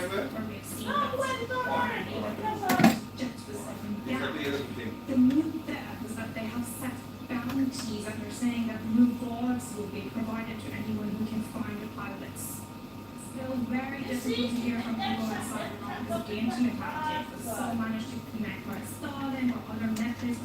Using or possessing Starlink in Iran can lead to up to 2 years in prison. So it's not an option that everyone wants to have, and it's very expensive as well. But from what I'm hearing, even some of the people that I was talking to that are pro-war, one of them who lives in the city Karaj, when he saw that the bridge was bombed twice yesterday, he was telling me that he got worried about the strikes. But that's just the opinion of someone that I've been from Canada. Others are also worried about the infrastructure, about how it's going to end, if it's going to end now, what is going to happen. All the people that I've talked to are against the establishment. They don't know if we should deal now, if the regime is going to be more hardline, if it's going to stay the same. Or if it continues, they're worried that Iran is going to be blamed. But still, there are a small number of people that I hear from that support the strikes as well.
Yes, that's Yes, what. non-state TV as I was monitoring Right in it, there, they were super fine, looking that yeah. much into it, but the local channels of the southern provinces from your sea From the right.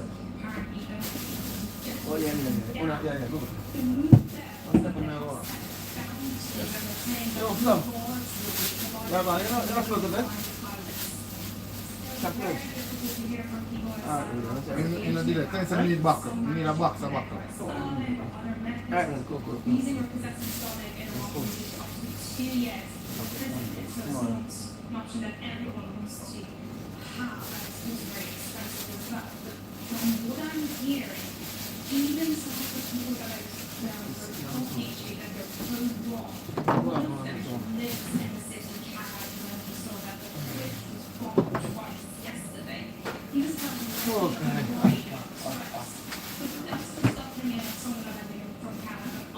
also worried about the infrastructure, about how it's going to end, if it's going to end now, what is going to happen, and all of the Oh, yeah, they don't know it, and feel the regime is going to be more hardline or it's going to stay safe.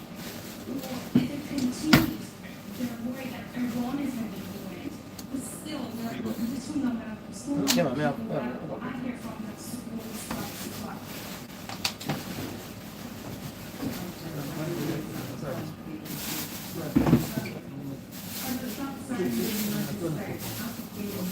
Destroying what's left of Iran and it's promised to increase the ferocity of attacks on Iranian infrastructure, including bridges and power plants.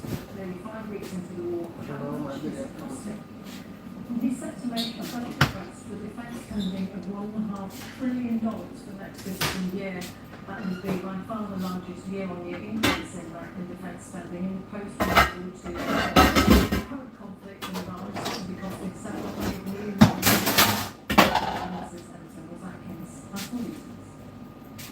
For the US, the war with Iran comes with a substantial bill. Lawmakers were told the first 6 days $3 billion. This reported that early on, hundreds of cruise missiles were used. This would cost around $3.5 million each. But with Iran competitive rules, some analysts believe the US is increasingly using bombs that cost much less. Also, the US says Iranian attacks have sharply reduced. There's this up. Such reduction means using fewer resources to repel Iranian attacks. Costs may have come down.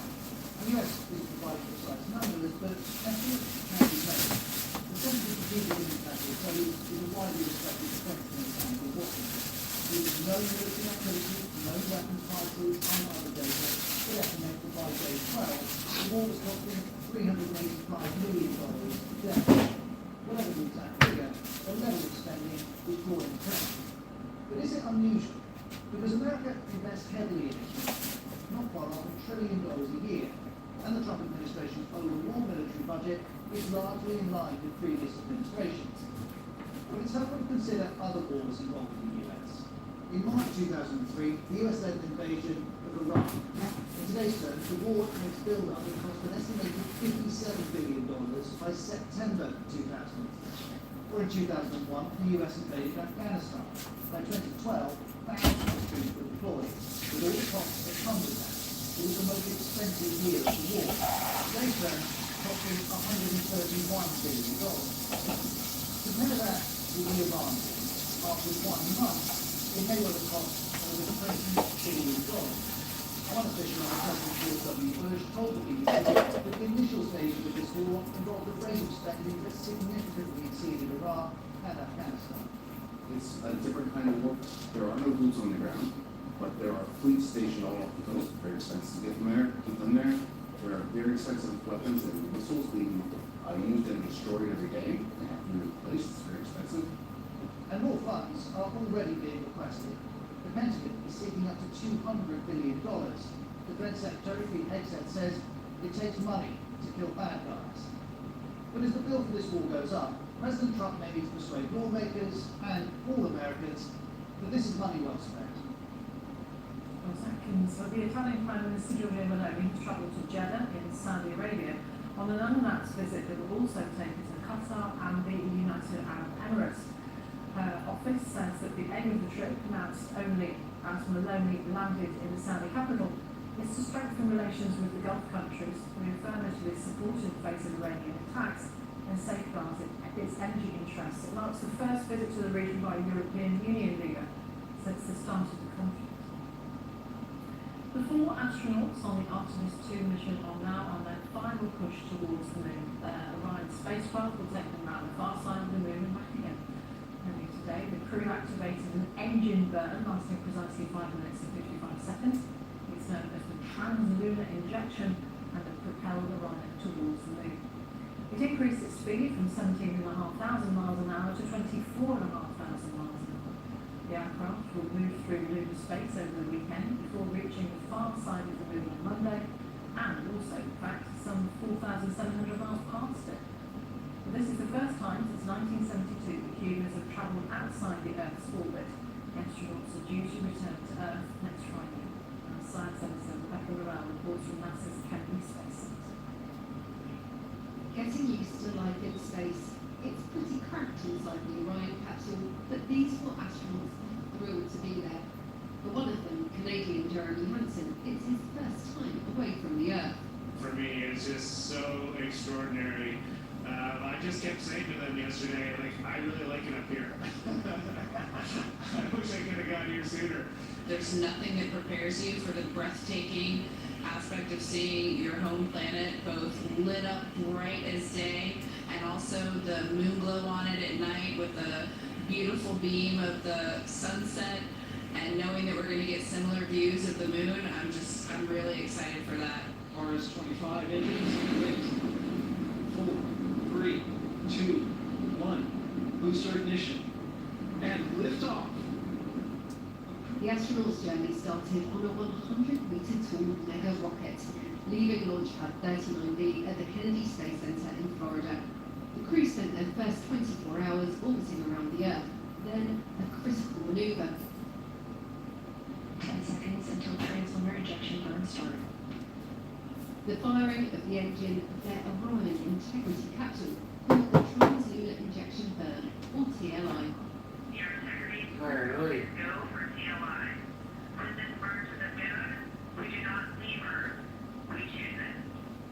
crew left Earth orbit and were on course for the moon. At a press briefing, NASA leaders said the maneuver was flawless. I'm so excited to be able to tell you that for the Good. first time since 1972 during Apollo 17, human beings have left Earth orbit. With Artemis 2's successful 5-minute, 50-second translunar injection burn this evening, our 4 crew members are now on their trajectory toward the moon. It will take about 4 days to get to the moon. Then they'll fly around its far side, the side we never see from Earth. Then the crew will head home and eventually splash down in the Pacific Ocean. It's taken a lot of effort to get to this point. Your support and trust in us has enabled this, and so many people that have worked for so long to make this possible. But also, we're just getting started. It's been a long time since we've been back, and I gotta tell you, there's nothing normal about this. Sending 4 humans 250,000 miles away is a Herculean effort, and we are now just realizing the gravity of that. The countdown clock's now ticking up, and every second, minute, and hour that passes takes the astronauts further away from home and closer towards their destination. The Earth has already become a tiny dot in their rearview mirror.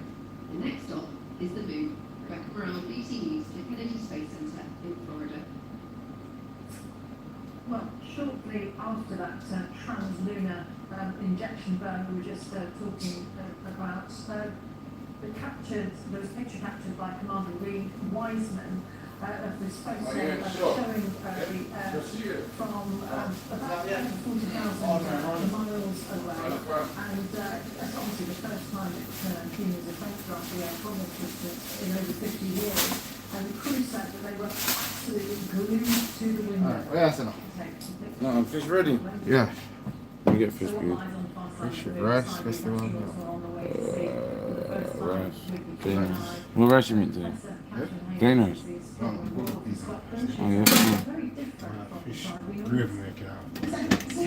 Yeah. It's very surprising to people that the side Yeah, of the let me eat moon that. that we see is always the same. Let me carry it. When you look up into Please. the night sky, sometimes you see a crescent moon, a half moon, full moon. And these different sizes of moon are being illuminated by the sun as the moon makes its monthly journey around planet Earth. But while the moon is orbiting planet Earth, it always has the same side facing us. Best way to imagine this is imagine. No. Go on, let me eat it now. Well, yeah, that's come. Is the rice what? Rice warm? Yeah. No, just bring it now, eat it now. Going around the Earth, it's always the same side facing it. So that means the far side of the moon we can't see from here on planet Earth. It was first seen in 1959 by a Russian orbiter. We've had lots of moon orbiters going around it as well. But these astronauts are going to be able to see it with their very own eyes. And it looks quite different actually. So the moon that we can see from here on Earth, we see those beautiful big little Mara seas. And they were once 3.5 billion years ago, seas of molten lava. And we don't see that on the far side. It looks much more pockmarked, more impacted craters. And we think that's just to do with the way that the moon cooled after it was created in the very early stages of our solar system. Around the world and across the UK. Yeah.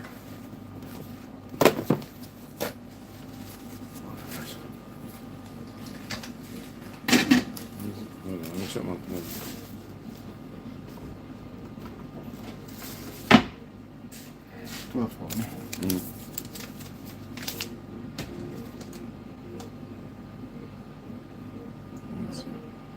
Let me do the rest of my card.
How are you?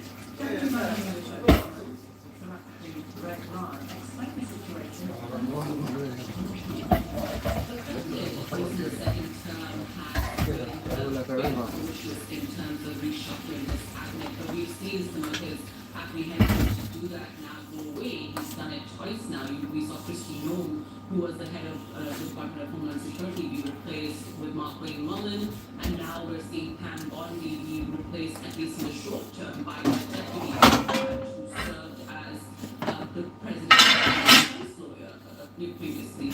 So what we're seeing now is the president is much more confident in terms of making those decisions to reshuffle his cabinet, move people around if he perceives them not to be doing the job that he wants them to do, essentially. How does he want the administration to operate then? Can you deduce that from his decisions? Look, there happens. Yes, it's fine. Yeah, man, what little like pop me off something, not swear for it, eh? I'm a good dude, I pop me off, swear for it, I came to light after he was she said that Cameron be completely with the rest of the Epstein file. It caused the president weeks of political headaches and months of backlash after that, with many in his Democratic base questioning why the release was done the way it was. So he was already dissatisfied with the political headaches the release of those Epstein files caused him. But then we also see the president really dissatisfied with what he sees was Pam Bondi's attempts to go after some of his political enemies that he perceived to be his political enemies. He wanted her to take a much more aggressive stance when it came to investigations around James Comey, around New York Attorney General Richard James. around Federal Reserve Chair Jerome Powell. And now all three of these efforts, have gone nowhere, and they are taking skill so far. But the president really, was dissatisfied with her job performance, essentially. How is it being read in Washington then? A one-off decision or just start another change in personnel elsewhere? Look, it's hard to determine what the president will do or won't do. He is quite unpredictable in the way he goes about doing things. But what we do know is that there have been some rumors around some of the other cabinet members. There are rumors that he is looking to replace his director of national intelligence, Tulsi Gabbard. But so far, the White House has really, put those claims to rest, saying that the president's very happy with the job performance she's doing. So, while there are always rumblings that there would be potential changes coming along, it's hard to say whether or not the president has already made that calculation yet and what he will do in the future. But so far, the White House really put those claims to rest, saying no more change are planned so far. Live from the Hill. Terror times have been sounding across the Ukrainian capital Kiev as the city endures the latest wave of daytime Russian attacks. Ukraine said Russia fired around 500 drones and missiles at the country this morning. At least 6 people have been killed and 40 others injured across Ukraine. Emergency power cuts have also been reported nationwide. In a post on social media, President Zelensky wrote that the Russians have only intensified their strikes, turning what should have been silence in the skies into an Easter escalation. The correspondent in Kiev, Sarah Rainsford, gave us this statement. It was another difficult night and day indeed here in Ukraine with that massive attack, a large number of drones and missiles launched by Russia across Ukraine. Now it came in waves, this particular attack. It started overnight, but it continued into the middle of this morning, which is something we're beginning to see as a pattern. It used to be rare to have big scale drone and missile attacks during the day, but it has been happening with more frequency lately. And we've seen in this particular attack a large number of people injured. 6 civilians have also been killed. The pictures from rescuers show them digging under the rubble of houses looking for survivors. We saw another picture of a drone slamming into the side of a block of flats. So President Zelensky has said that he has proposed a ceasefire, a truce for Easter, but he has said that this particular massive attack, major attack, shows that instead President Putin has chosen an Easter escalation. Now, President Zelensky says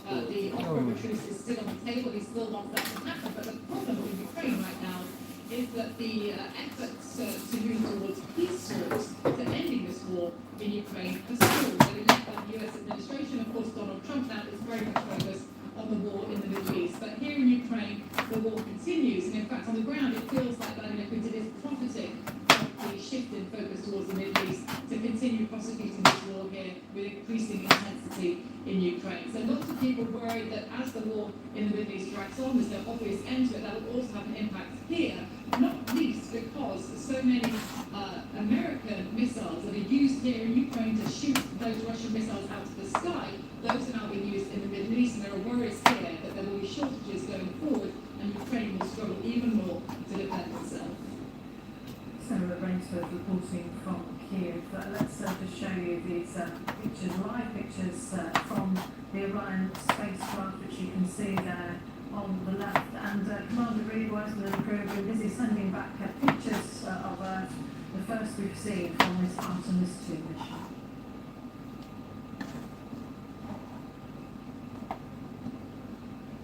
Good evening. If you're looking for something fine and dry and bank holiday Monday, it's very different from most, but before that, the weather will dominate quite stormy today. Conditions worse on Saturday night for the northern half of the UK. We're expecting damaging loss of wind and some disruption. But this is the rest of tonight, so the skies are largely clear, but the cloud is going to make from the south and west. Some wintry showers across parts of Scotland, and it's here where we're expecting frost maybe northern England, Northern Ireland too. Chilly to start for Saturday morning for many of us. Now the cloud will be rising as well as northwards and eastwards as we head throughout the day. There'll be showers along the spells of rain, particularly in Northern Ireland and western Scotland, with some wintriness over the hills and snow levels into Rocco. Further south, and in the west of any brightness and sunshine, could see 16 to 17 degrees Celsius in parts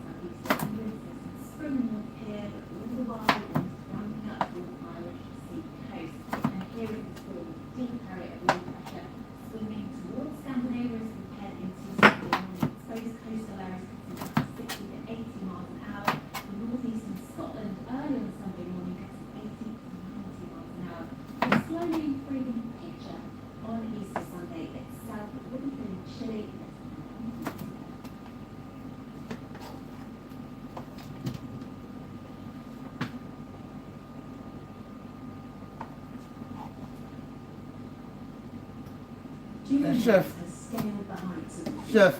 I'm done.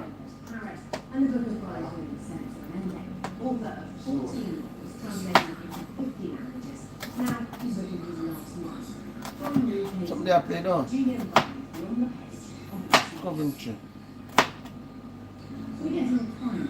As a called President Trump for an interview from a journalist who did exactly that. First, we've got to get his phone number, which is apparently not impossible, and then there's what's the best strategy for the best chance of being picked up. It's all in the English and makes sense. While oil and gas prices rocket, so too does the cost of fertilizer. It's stuck in transit due to the war in Iraq. So what does it mean for the cost for farmers and the food we buy in a big quarter of the world? Let's see consulting business here on BBC. This is incredible.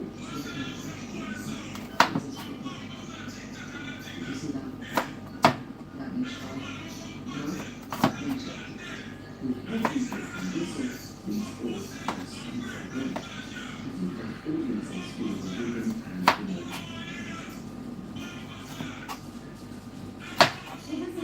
I'm working up to this morning. The geese are in the south of Uzbekistan. Showing you the ropes. It's your next sister. I'm climbing. Oh, I'm curious.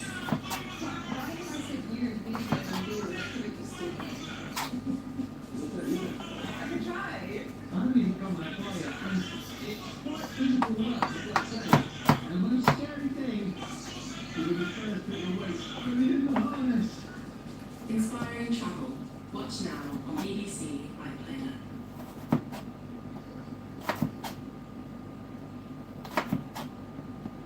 Here at BBC Verify, we use forensic investigative techniques and tools to fact-check stories, verify information and counter disinformation. Using data analysis and the latest technology, our journalists examine the evidence and get to the facts. Watch our BBC Verify reports on the BBC News channel or online to find out more.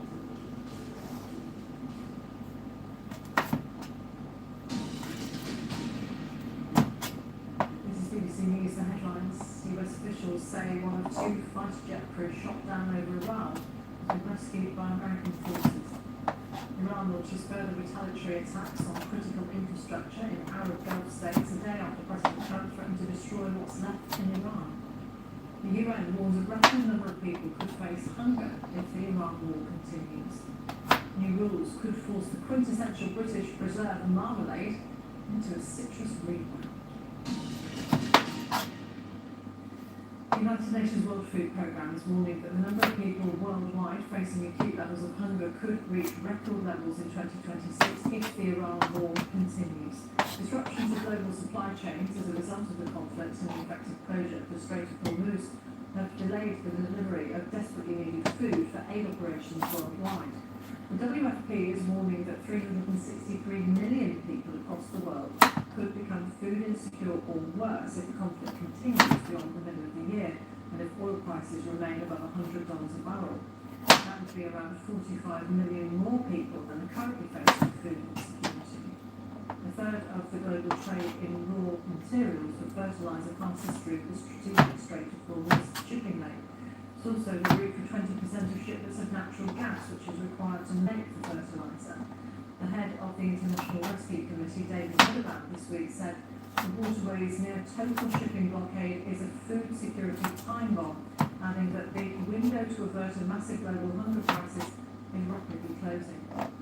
The warning comes as the UN's Food and Agriculture Organization says world food prices are at their highest level in 6 months and could increase further if the war in the Middle East continues. Jean-Martin Bauer is the director of the World Food Programme's Food Security and Nutrition Analysis Service. He says there could be severe consequences for the world's most vulnerable people. Look, this situation we're seeing right now reminds us a lot of what we've seen before, what we saw during the COVID pandemic, also at the start of the invasion of Ukraine. Global supply chains are snarled, the price of essential items is going up, the risk is there, and we need to be quite careful, quite mindful of the consequences that this situation could have on the world's most vulnerable. It's not just supply chains, is it? It's things like fertilizers and actual food deliveries that are being held up. It's energy, it's fertilizers, and its impacts on supply chains that are lifelines. We know that there's a tight correlation between energy prices and food prices. There's always a bit of a lag. The fact that the oil prices are up by more than 50% since the start of the crisis and trading above $100 per barrel of oil since late March, that's a signal that something is very wrong in the global economy, and these energy prices will feed through into higher retail prices for many consumers around the world. We need to know that there are already 12 countries where food inflation is above 15% per year. This inflation will only aggravate existing vulnerabilities. What can individual countries that are most vulnerable do? What the most vulnerable countries will need is assistance with importing fuel and food and strengthening their safety nets. The national safety nets in these countries need to cover more people. They need to be able to deliver protections and assistance in the form of cash transfers or food transfers to the very most vulnerable in those nations, especially women, children, and the elderly. So it requires then some effort, does it, on the part of the international community? Indeed, it does. To protect the most vulnerable, it takes people to come together to ensure, again, the free flow of the essential items that are currently blocked by the situation, and an effort to step up and bolster these safety net systems. From the food program. For many inside Iran, there's an increasing feeling of helplessness. BBC Persian service. I'm just saying that, no? Just say that. I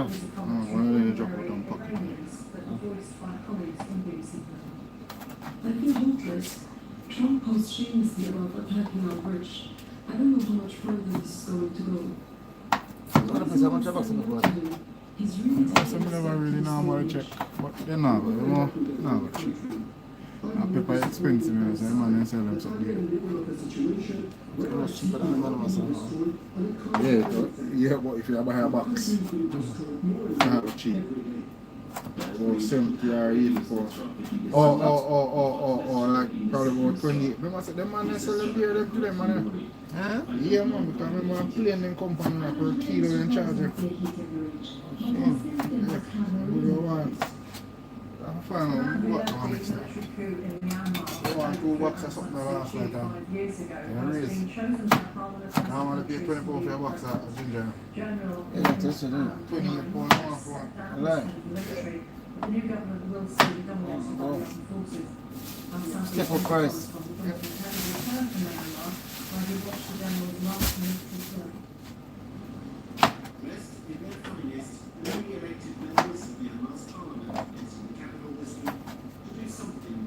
No, there's Trump eating in Gambia tonight. What? If you eat Trump, if you eat in Gambia.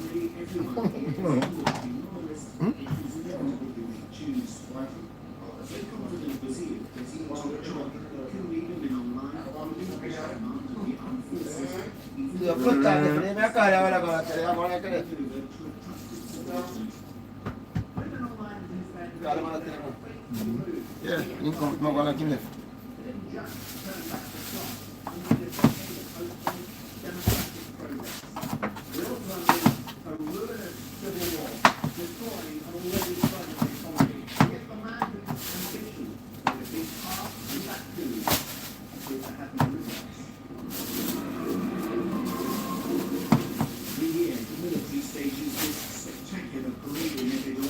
Reminding the people of Myanmar of its pervasive influence over their lives, and showing off the weapons, mostly Chinese and Russian, used to wage war on its opponents. Presiding for the last time, Online said the army had a constitutional right to be involved in national politics, describing those who've taken arms against his coup as terrorists. The protests seen in the months after the coup are a rarity these days. Military punishments are just too severe. Joel Wynn, his middle name, says he was beaten with an iron bar, slashed with a knife and sexually assaulted for days after being arrested during a flash mob 3 years ago. 745. Covering chapter against the championship, I think. So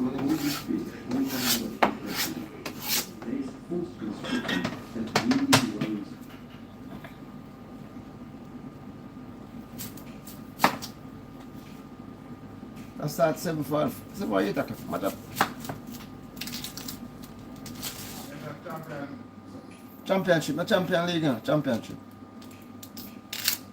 You can go on it's something like Calvin, and I see them on it.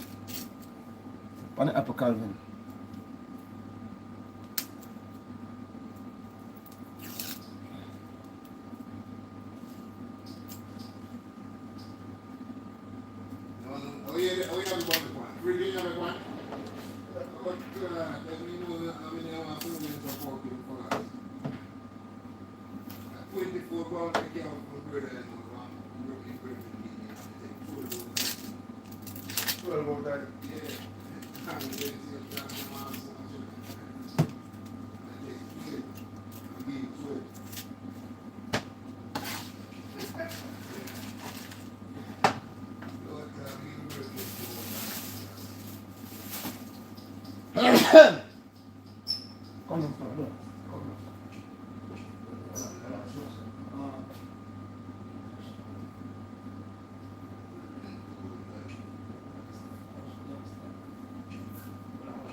Two or something on the dirt. You know, some iron on it, we got more outside.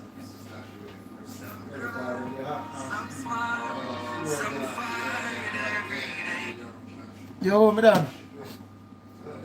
You live long, you know. You want everything up, you know. So last night the man come check me, but the man come check me another weekend. I can't reach him, the mother dead, see him? Yeah, you hear me? No, last night the man come check me, you know.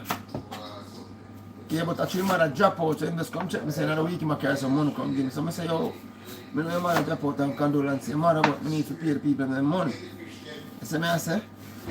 At the same time, you know, if I say, no, leave it to me, what am I going to do now, yeah? You see? So by now, and me I go give you some money still.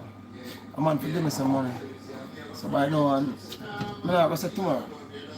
Tomorrow, Saturday. Leave it to me by now and tomorrow, me short. 100% me call it tomorrow, see?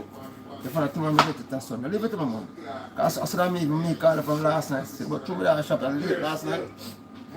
And I shop me the right, you know, you see me, I know the man must call this still, I go show you, but I'm not cool, man, I understand, man, you can't blame him, you see me, I say? You can't blame him for because business and principle, you know, I just show them people I work with now first time, they never call my phone, you know the one who I work with? So they just wait. Eh? Yeah, that's me, 100%, that's me, I go try me to do. You see me? When I try me 100%. You're not hearing what I said, good? Look at more coat and nice as I call them, yeah? Yeah, I'm a car out there, yeah.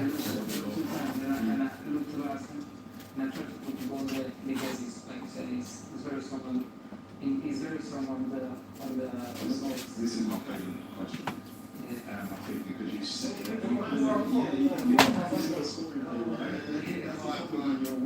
create chances, you don't get assists. We spoke about for your position in terms of right wing back. That means you put your great work up, your hard. So with your managers now, are you working with the to make sure you're in the areas to make these tackles and impact on the game defensively? I like a lot doing the tackles and learning, and that's the thing. And that's the type of player that I am. I always try to work out with him, even his attacking defending, I was learning a lot. And then you can see that how I don't give up. Because, like I said, I was a winger. It's sometimes difficult to defend it, and especially in Premier League, because we have so good players with goal. And I think I need to improve on that because the players are very hard. Now we're moving on. Did you anticipate you were going to miss that, or did you just hope? Just hope. I was not expecting. And you can see that I was asking the ball to Dallas. Yeah. Can I solve a lot of space here? I was asking the ball. Seriously, I was not expecting. I don't know why I keep going. And there was a great goal scored with the shot. Yeah. I saw a picture of this video of you down in the show with you and your partner. Yeah. What is that? What's that celebration about? Yeah, because she helped me a lot. So every single day since I moved here to work, she's there every single day away and it's home. So when I call, it's the way to say thank you. Yeah, to say thank you to everything that she does to me. She's amazing, and it's my part. Showing my love to her. I do not remember that you have a routine before every game. Yeah, something you do before a game, maybe something anyone would say a superstition. Yeah, look, I know, I don't do a lot of things. I always process up with her before the games, and I sympathize with my others with her and others with my family, and I give some cases when she was with us, and That every game. every game. Buy a drink, I'm buying a drink.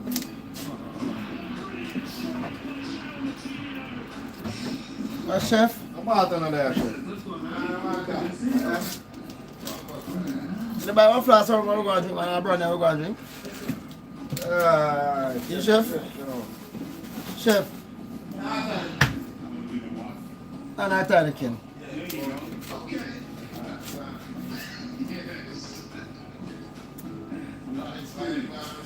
Me punch, man. Oh.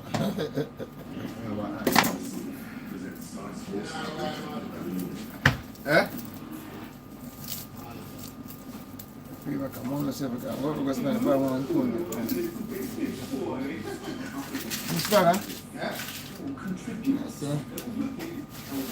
I said, come on, I walk up and go buy one, see if we can buy it. When I told you, come buy some. Oh, tomorrow?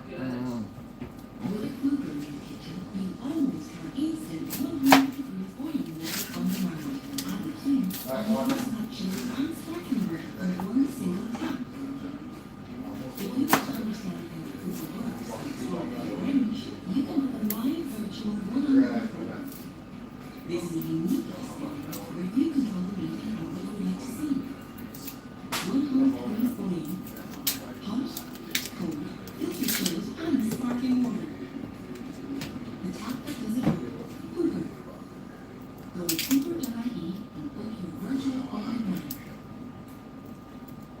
Few more things, alright?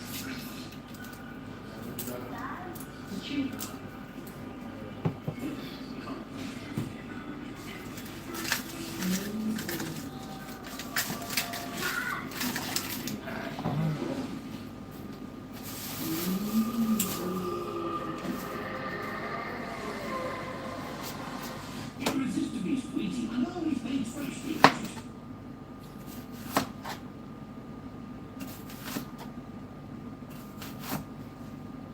This is the top secret project you've been working on? So, this is my time of the life now? You will be restored to regular size. That's so close. Are you really close?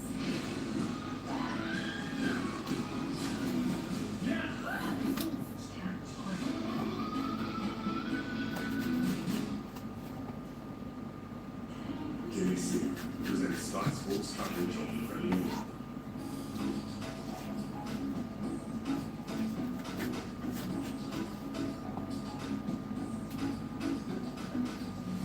Alright, Simon. Oh, yeah.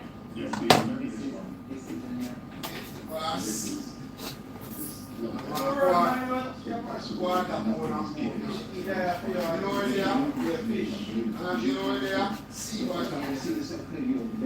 Hold on. How can I fish for this one? See what happens in the whole place. If you know what going to get together, be careful out there and straight. This one means he kind of stumbled, but he hesitated. Yes, Prawn. That's it. Seafood. Sour. That's my name. You can't touch it. That's how you got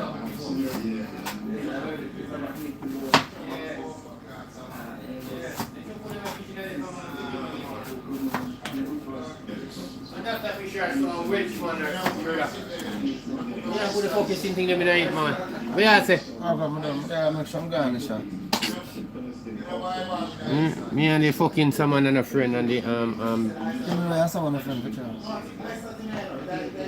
That's why I have to ask what involved. Because I drink soup the night I go, I can't walk a man in. No, I need to tell you. Oh, dog. That's why certain kind of fish I can't eat. Right?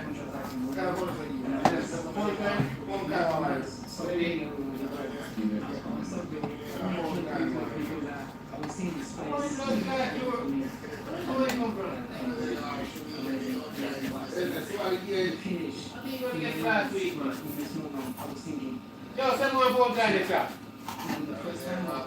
Send one phone card. No, I think a phone card, look like a phone card. No, but I want €1. You can't go back in a bingo tonight. Oh, yeah, I'm coming. Yeah, we're going to play bingo for Stammer, them place. Fire seal, so. For Shelly. Yeah, man, they're yard, man. They cook food also, you know, for Friday night. Okay. Yes, we post for my status every week. Oh, yeah. Yeah, they play a bingo up there night time. Oh, we and Dave them, play bingo up there. What have you done? Class for everything. You need what?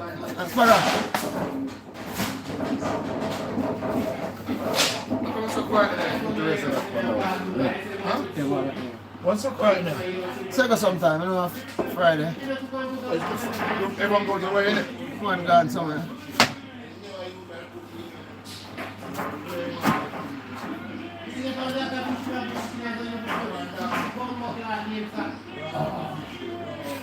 Friday, yeah? I just minute, your ball. Oh, that's 20 minutes long. Yeah. 5 in each.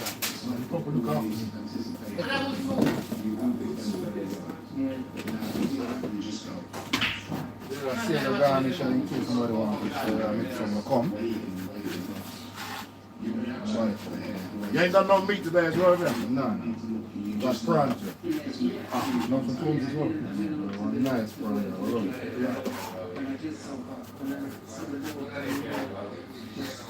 Yellow one. Yellow one.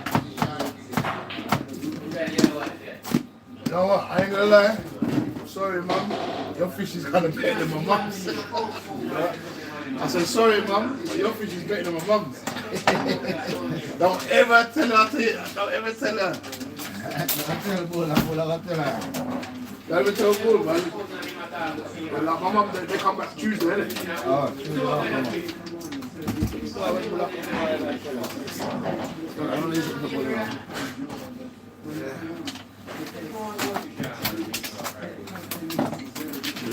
Nine, innit?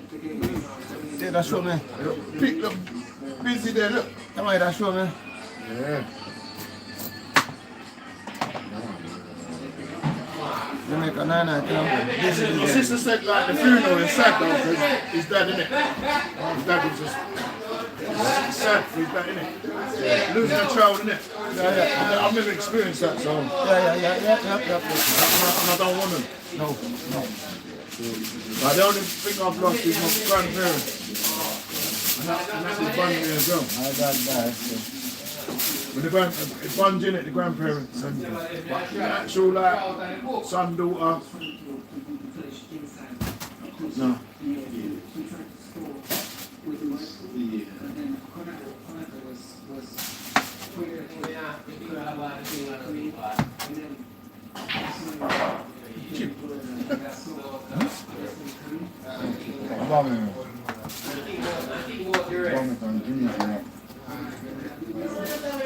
Think about me.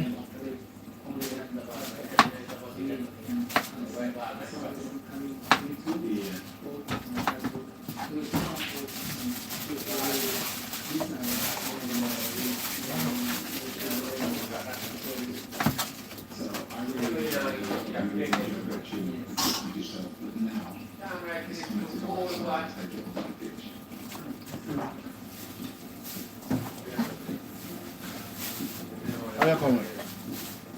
My friend is right there. Oh. All of them, they're 3 pounds. 3 pounds, okay. On Tuesday, how much am I giving them? Only 50 pounds from the box. 3 grand, 30 pounds. 200? How much you know, brother? 200 English them. Yeah? 200 English them. Yeah, so I'll give you 250. Yeah? Thank you. 260. Vale.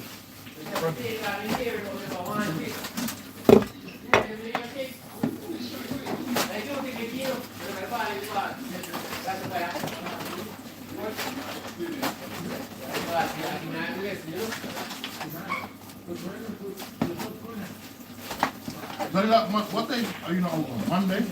Yeah? Every day in there. I don't think you're open Monday. Yeah, man. No, but you cook every day though? Yeah.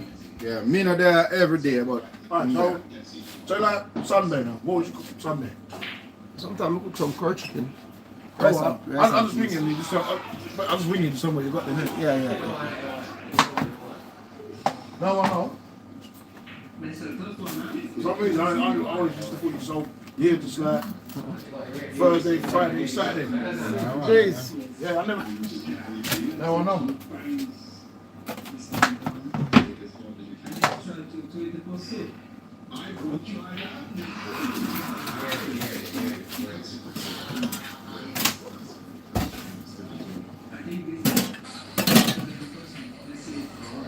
Jamaican night nights are the best. Yeah? They're different. I ain't been to a night in town. I've only done the country one, so Nice. yeah, with the band and all that thing, so yeah. And it's whole heap of food, isn't it? The soup though, oh my god, that managed water.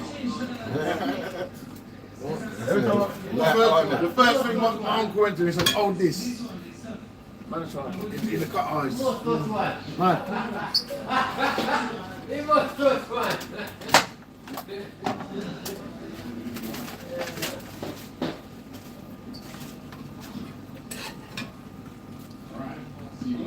What are you changing techniques? For me, it's very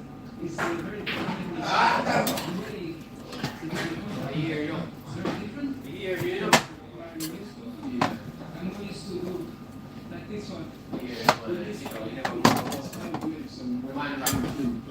I've always shot similar stuff like that with the lasers, but I've always found what you do a little bit harder. Really? Yeah, so I think, for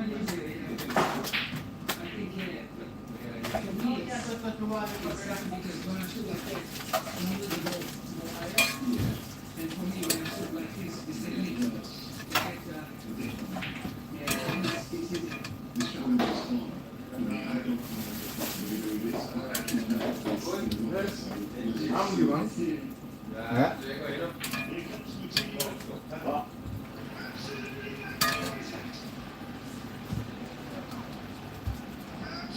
I love the Friday, yeah? I love the Friday soup. Yeah? Thank you, yeah? Yeah, man. I'll put you in your Sunday, but I'll see you Tuesday, yeah? Yeah. Cool. Yeah, man. Yeah, cool. Yeah, man. Yeah, good. This one is going to be. I will thank you. Acho que vai ter agora vou me falar nisso. Mas já kill me assim também. Aí, mano. Não é que não fala mais, agora tá kill me. And almost for a man. When something that I'll take you on a same time, you know. I choose still.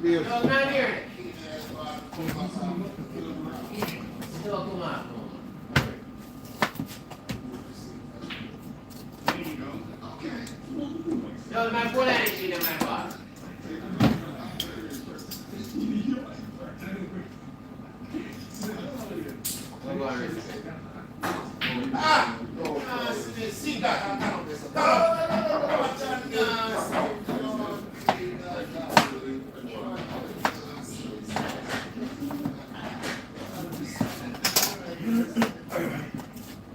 Why chef me not even have a beat again, because you beat yourself. He beat himself. Yeah. We are way more for me not even have to win the game, and they win them game for me. Let me start out them and I go catch you, I go hold you. Why they are all good for the table.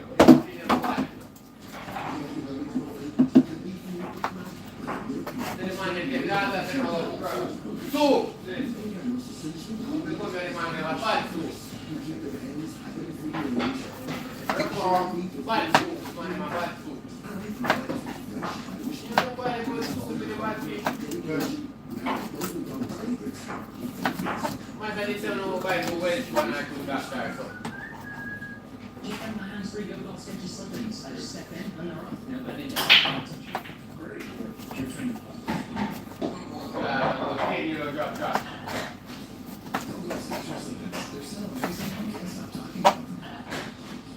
Say bye for everything he got. Did I mention that? No, I know you have to do that again. Yeah. Money we don't want money to go to quick. Top secret project you've been working on? So, is this a time in the life then? Are you really close?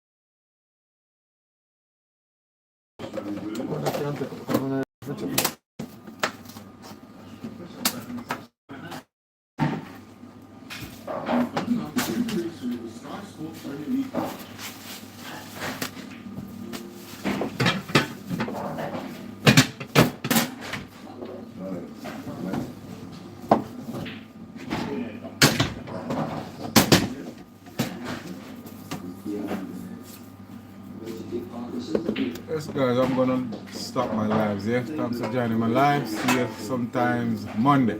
See me again.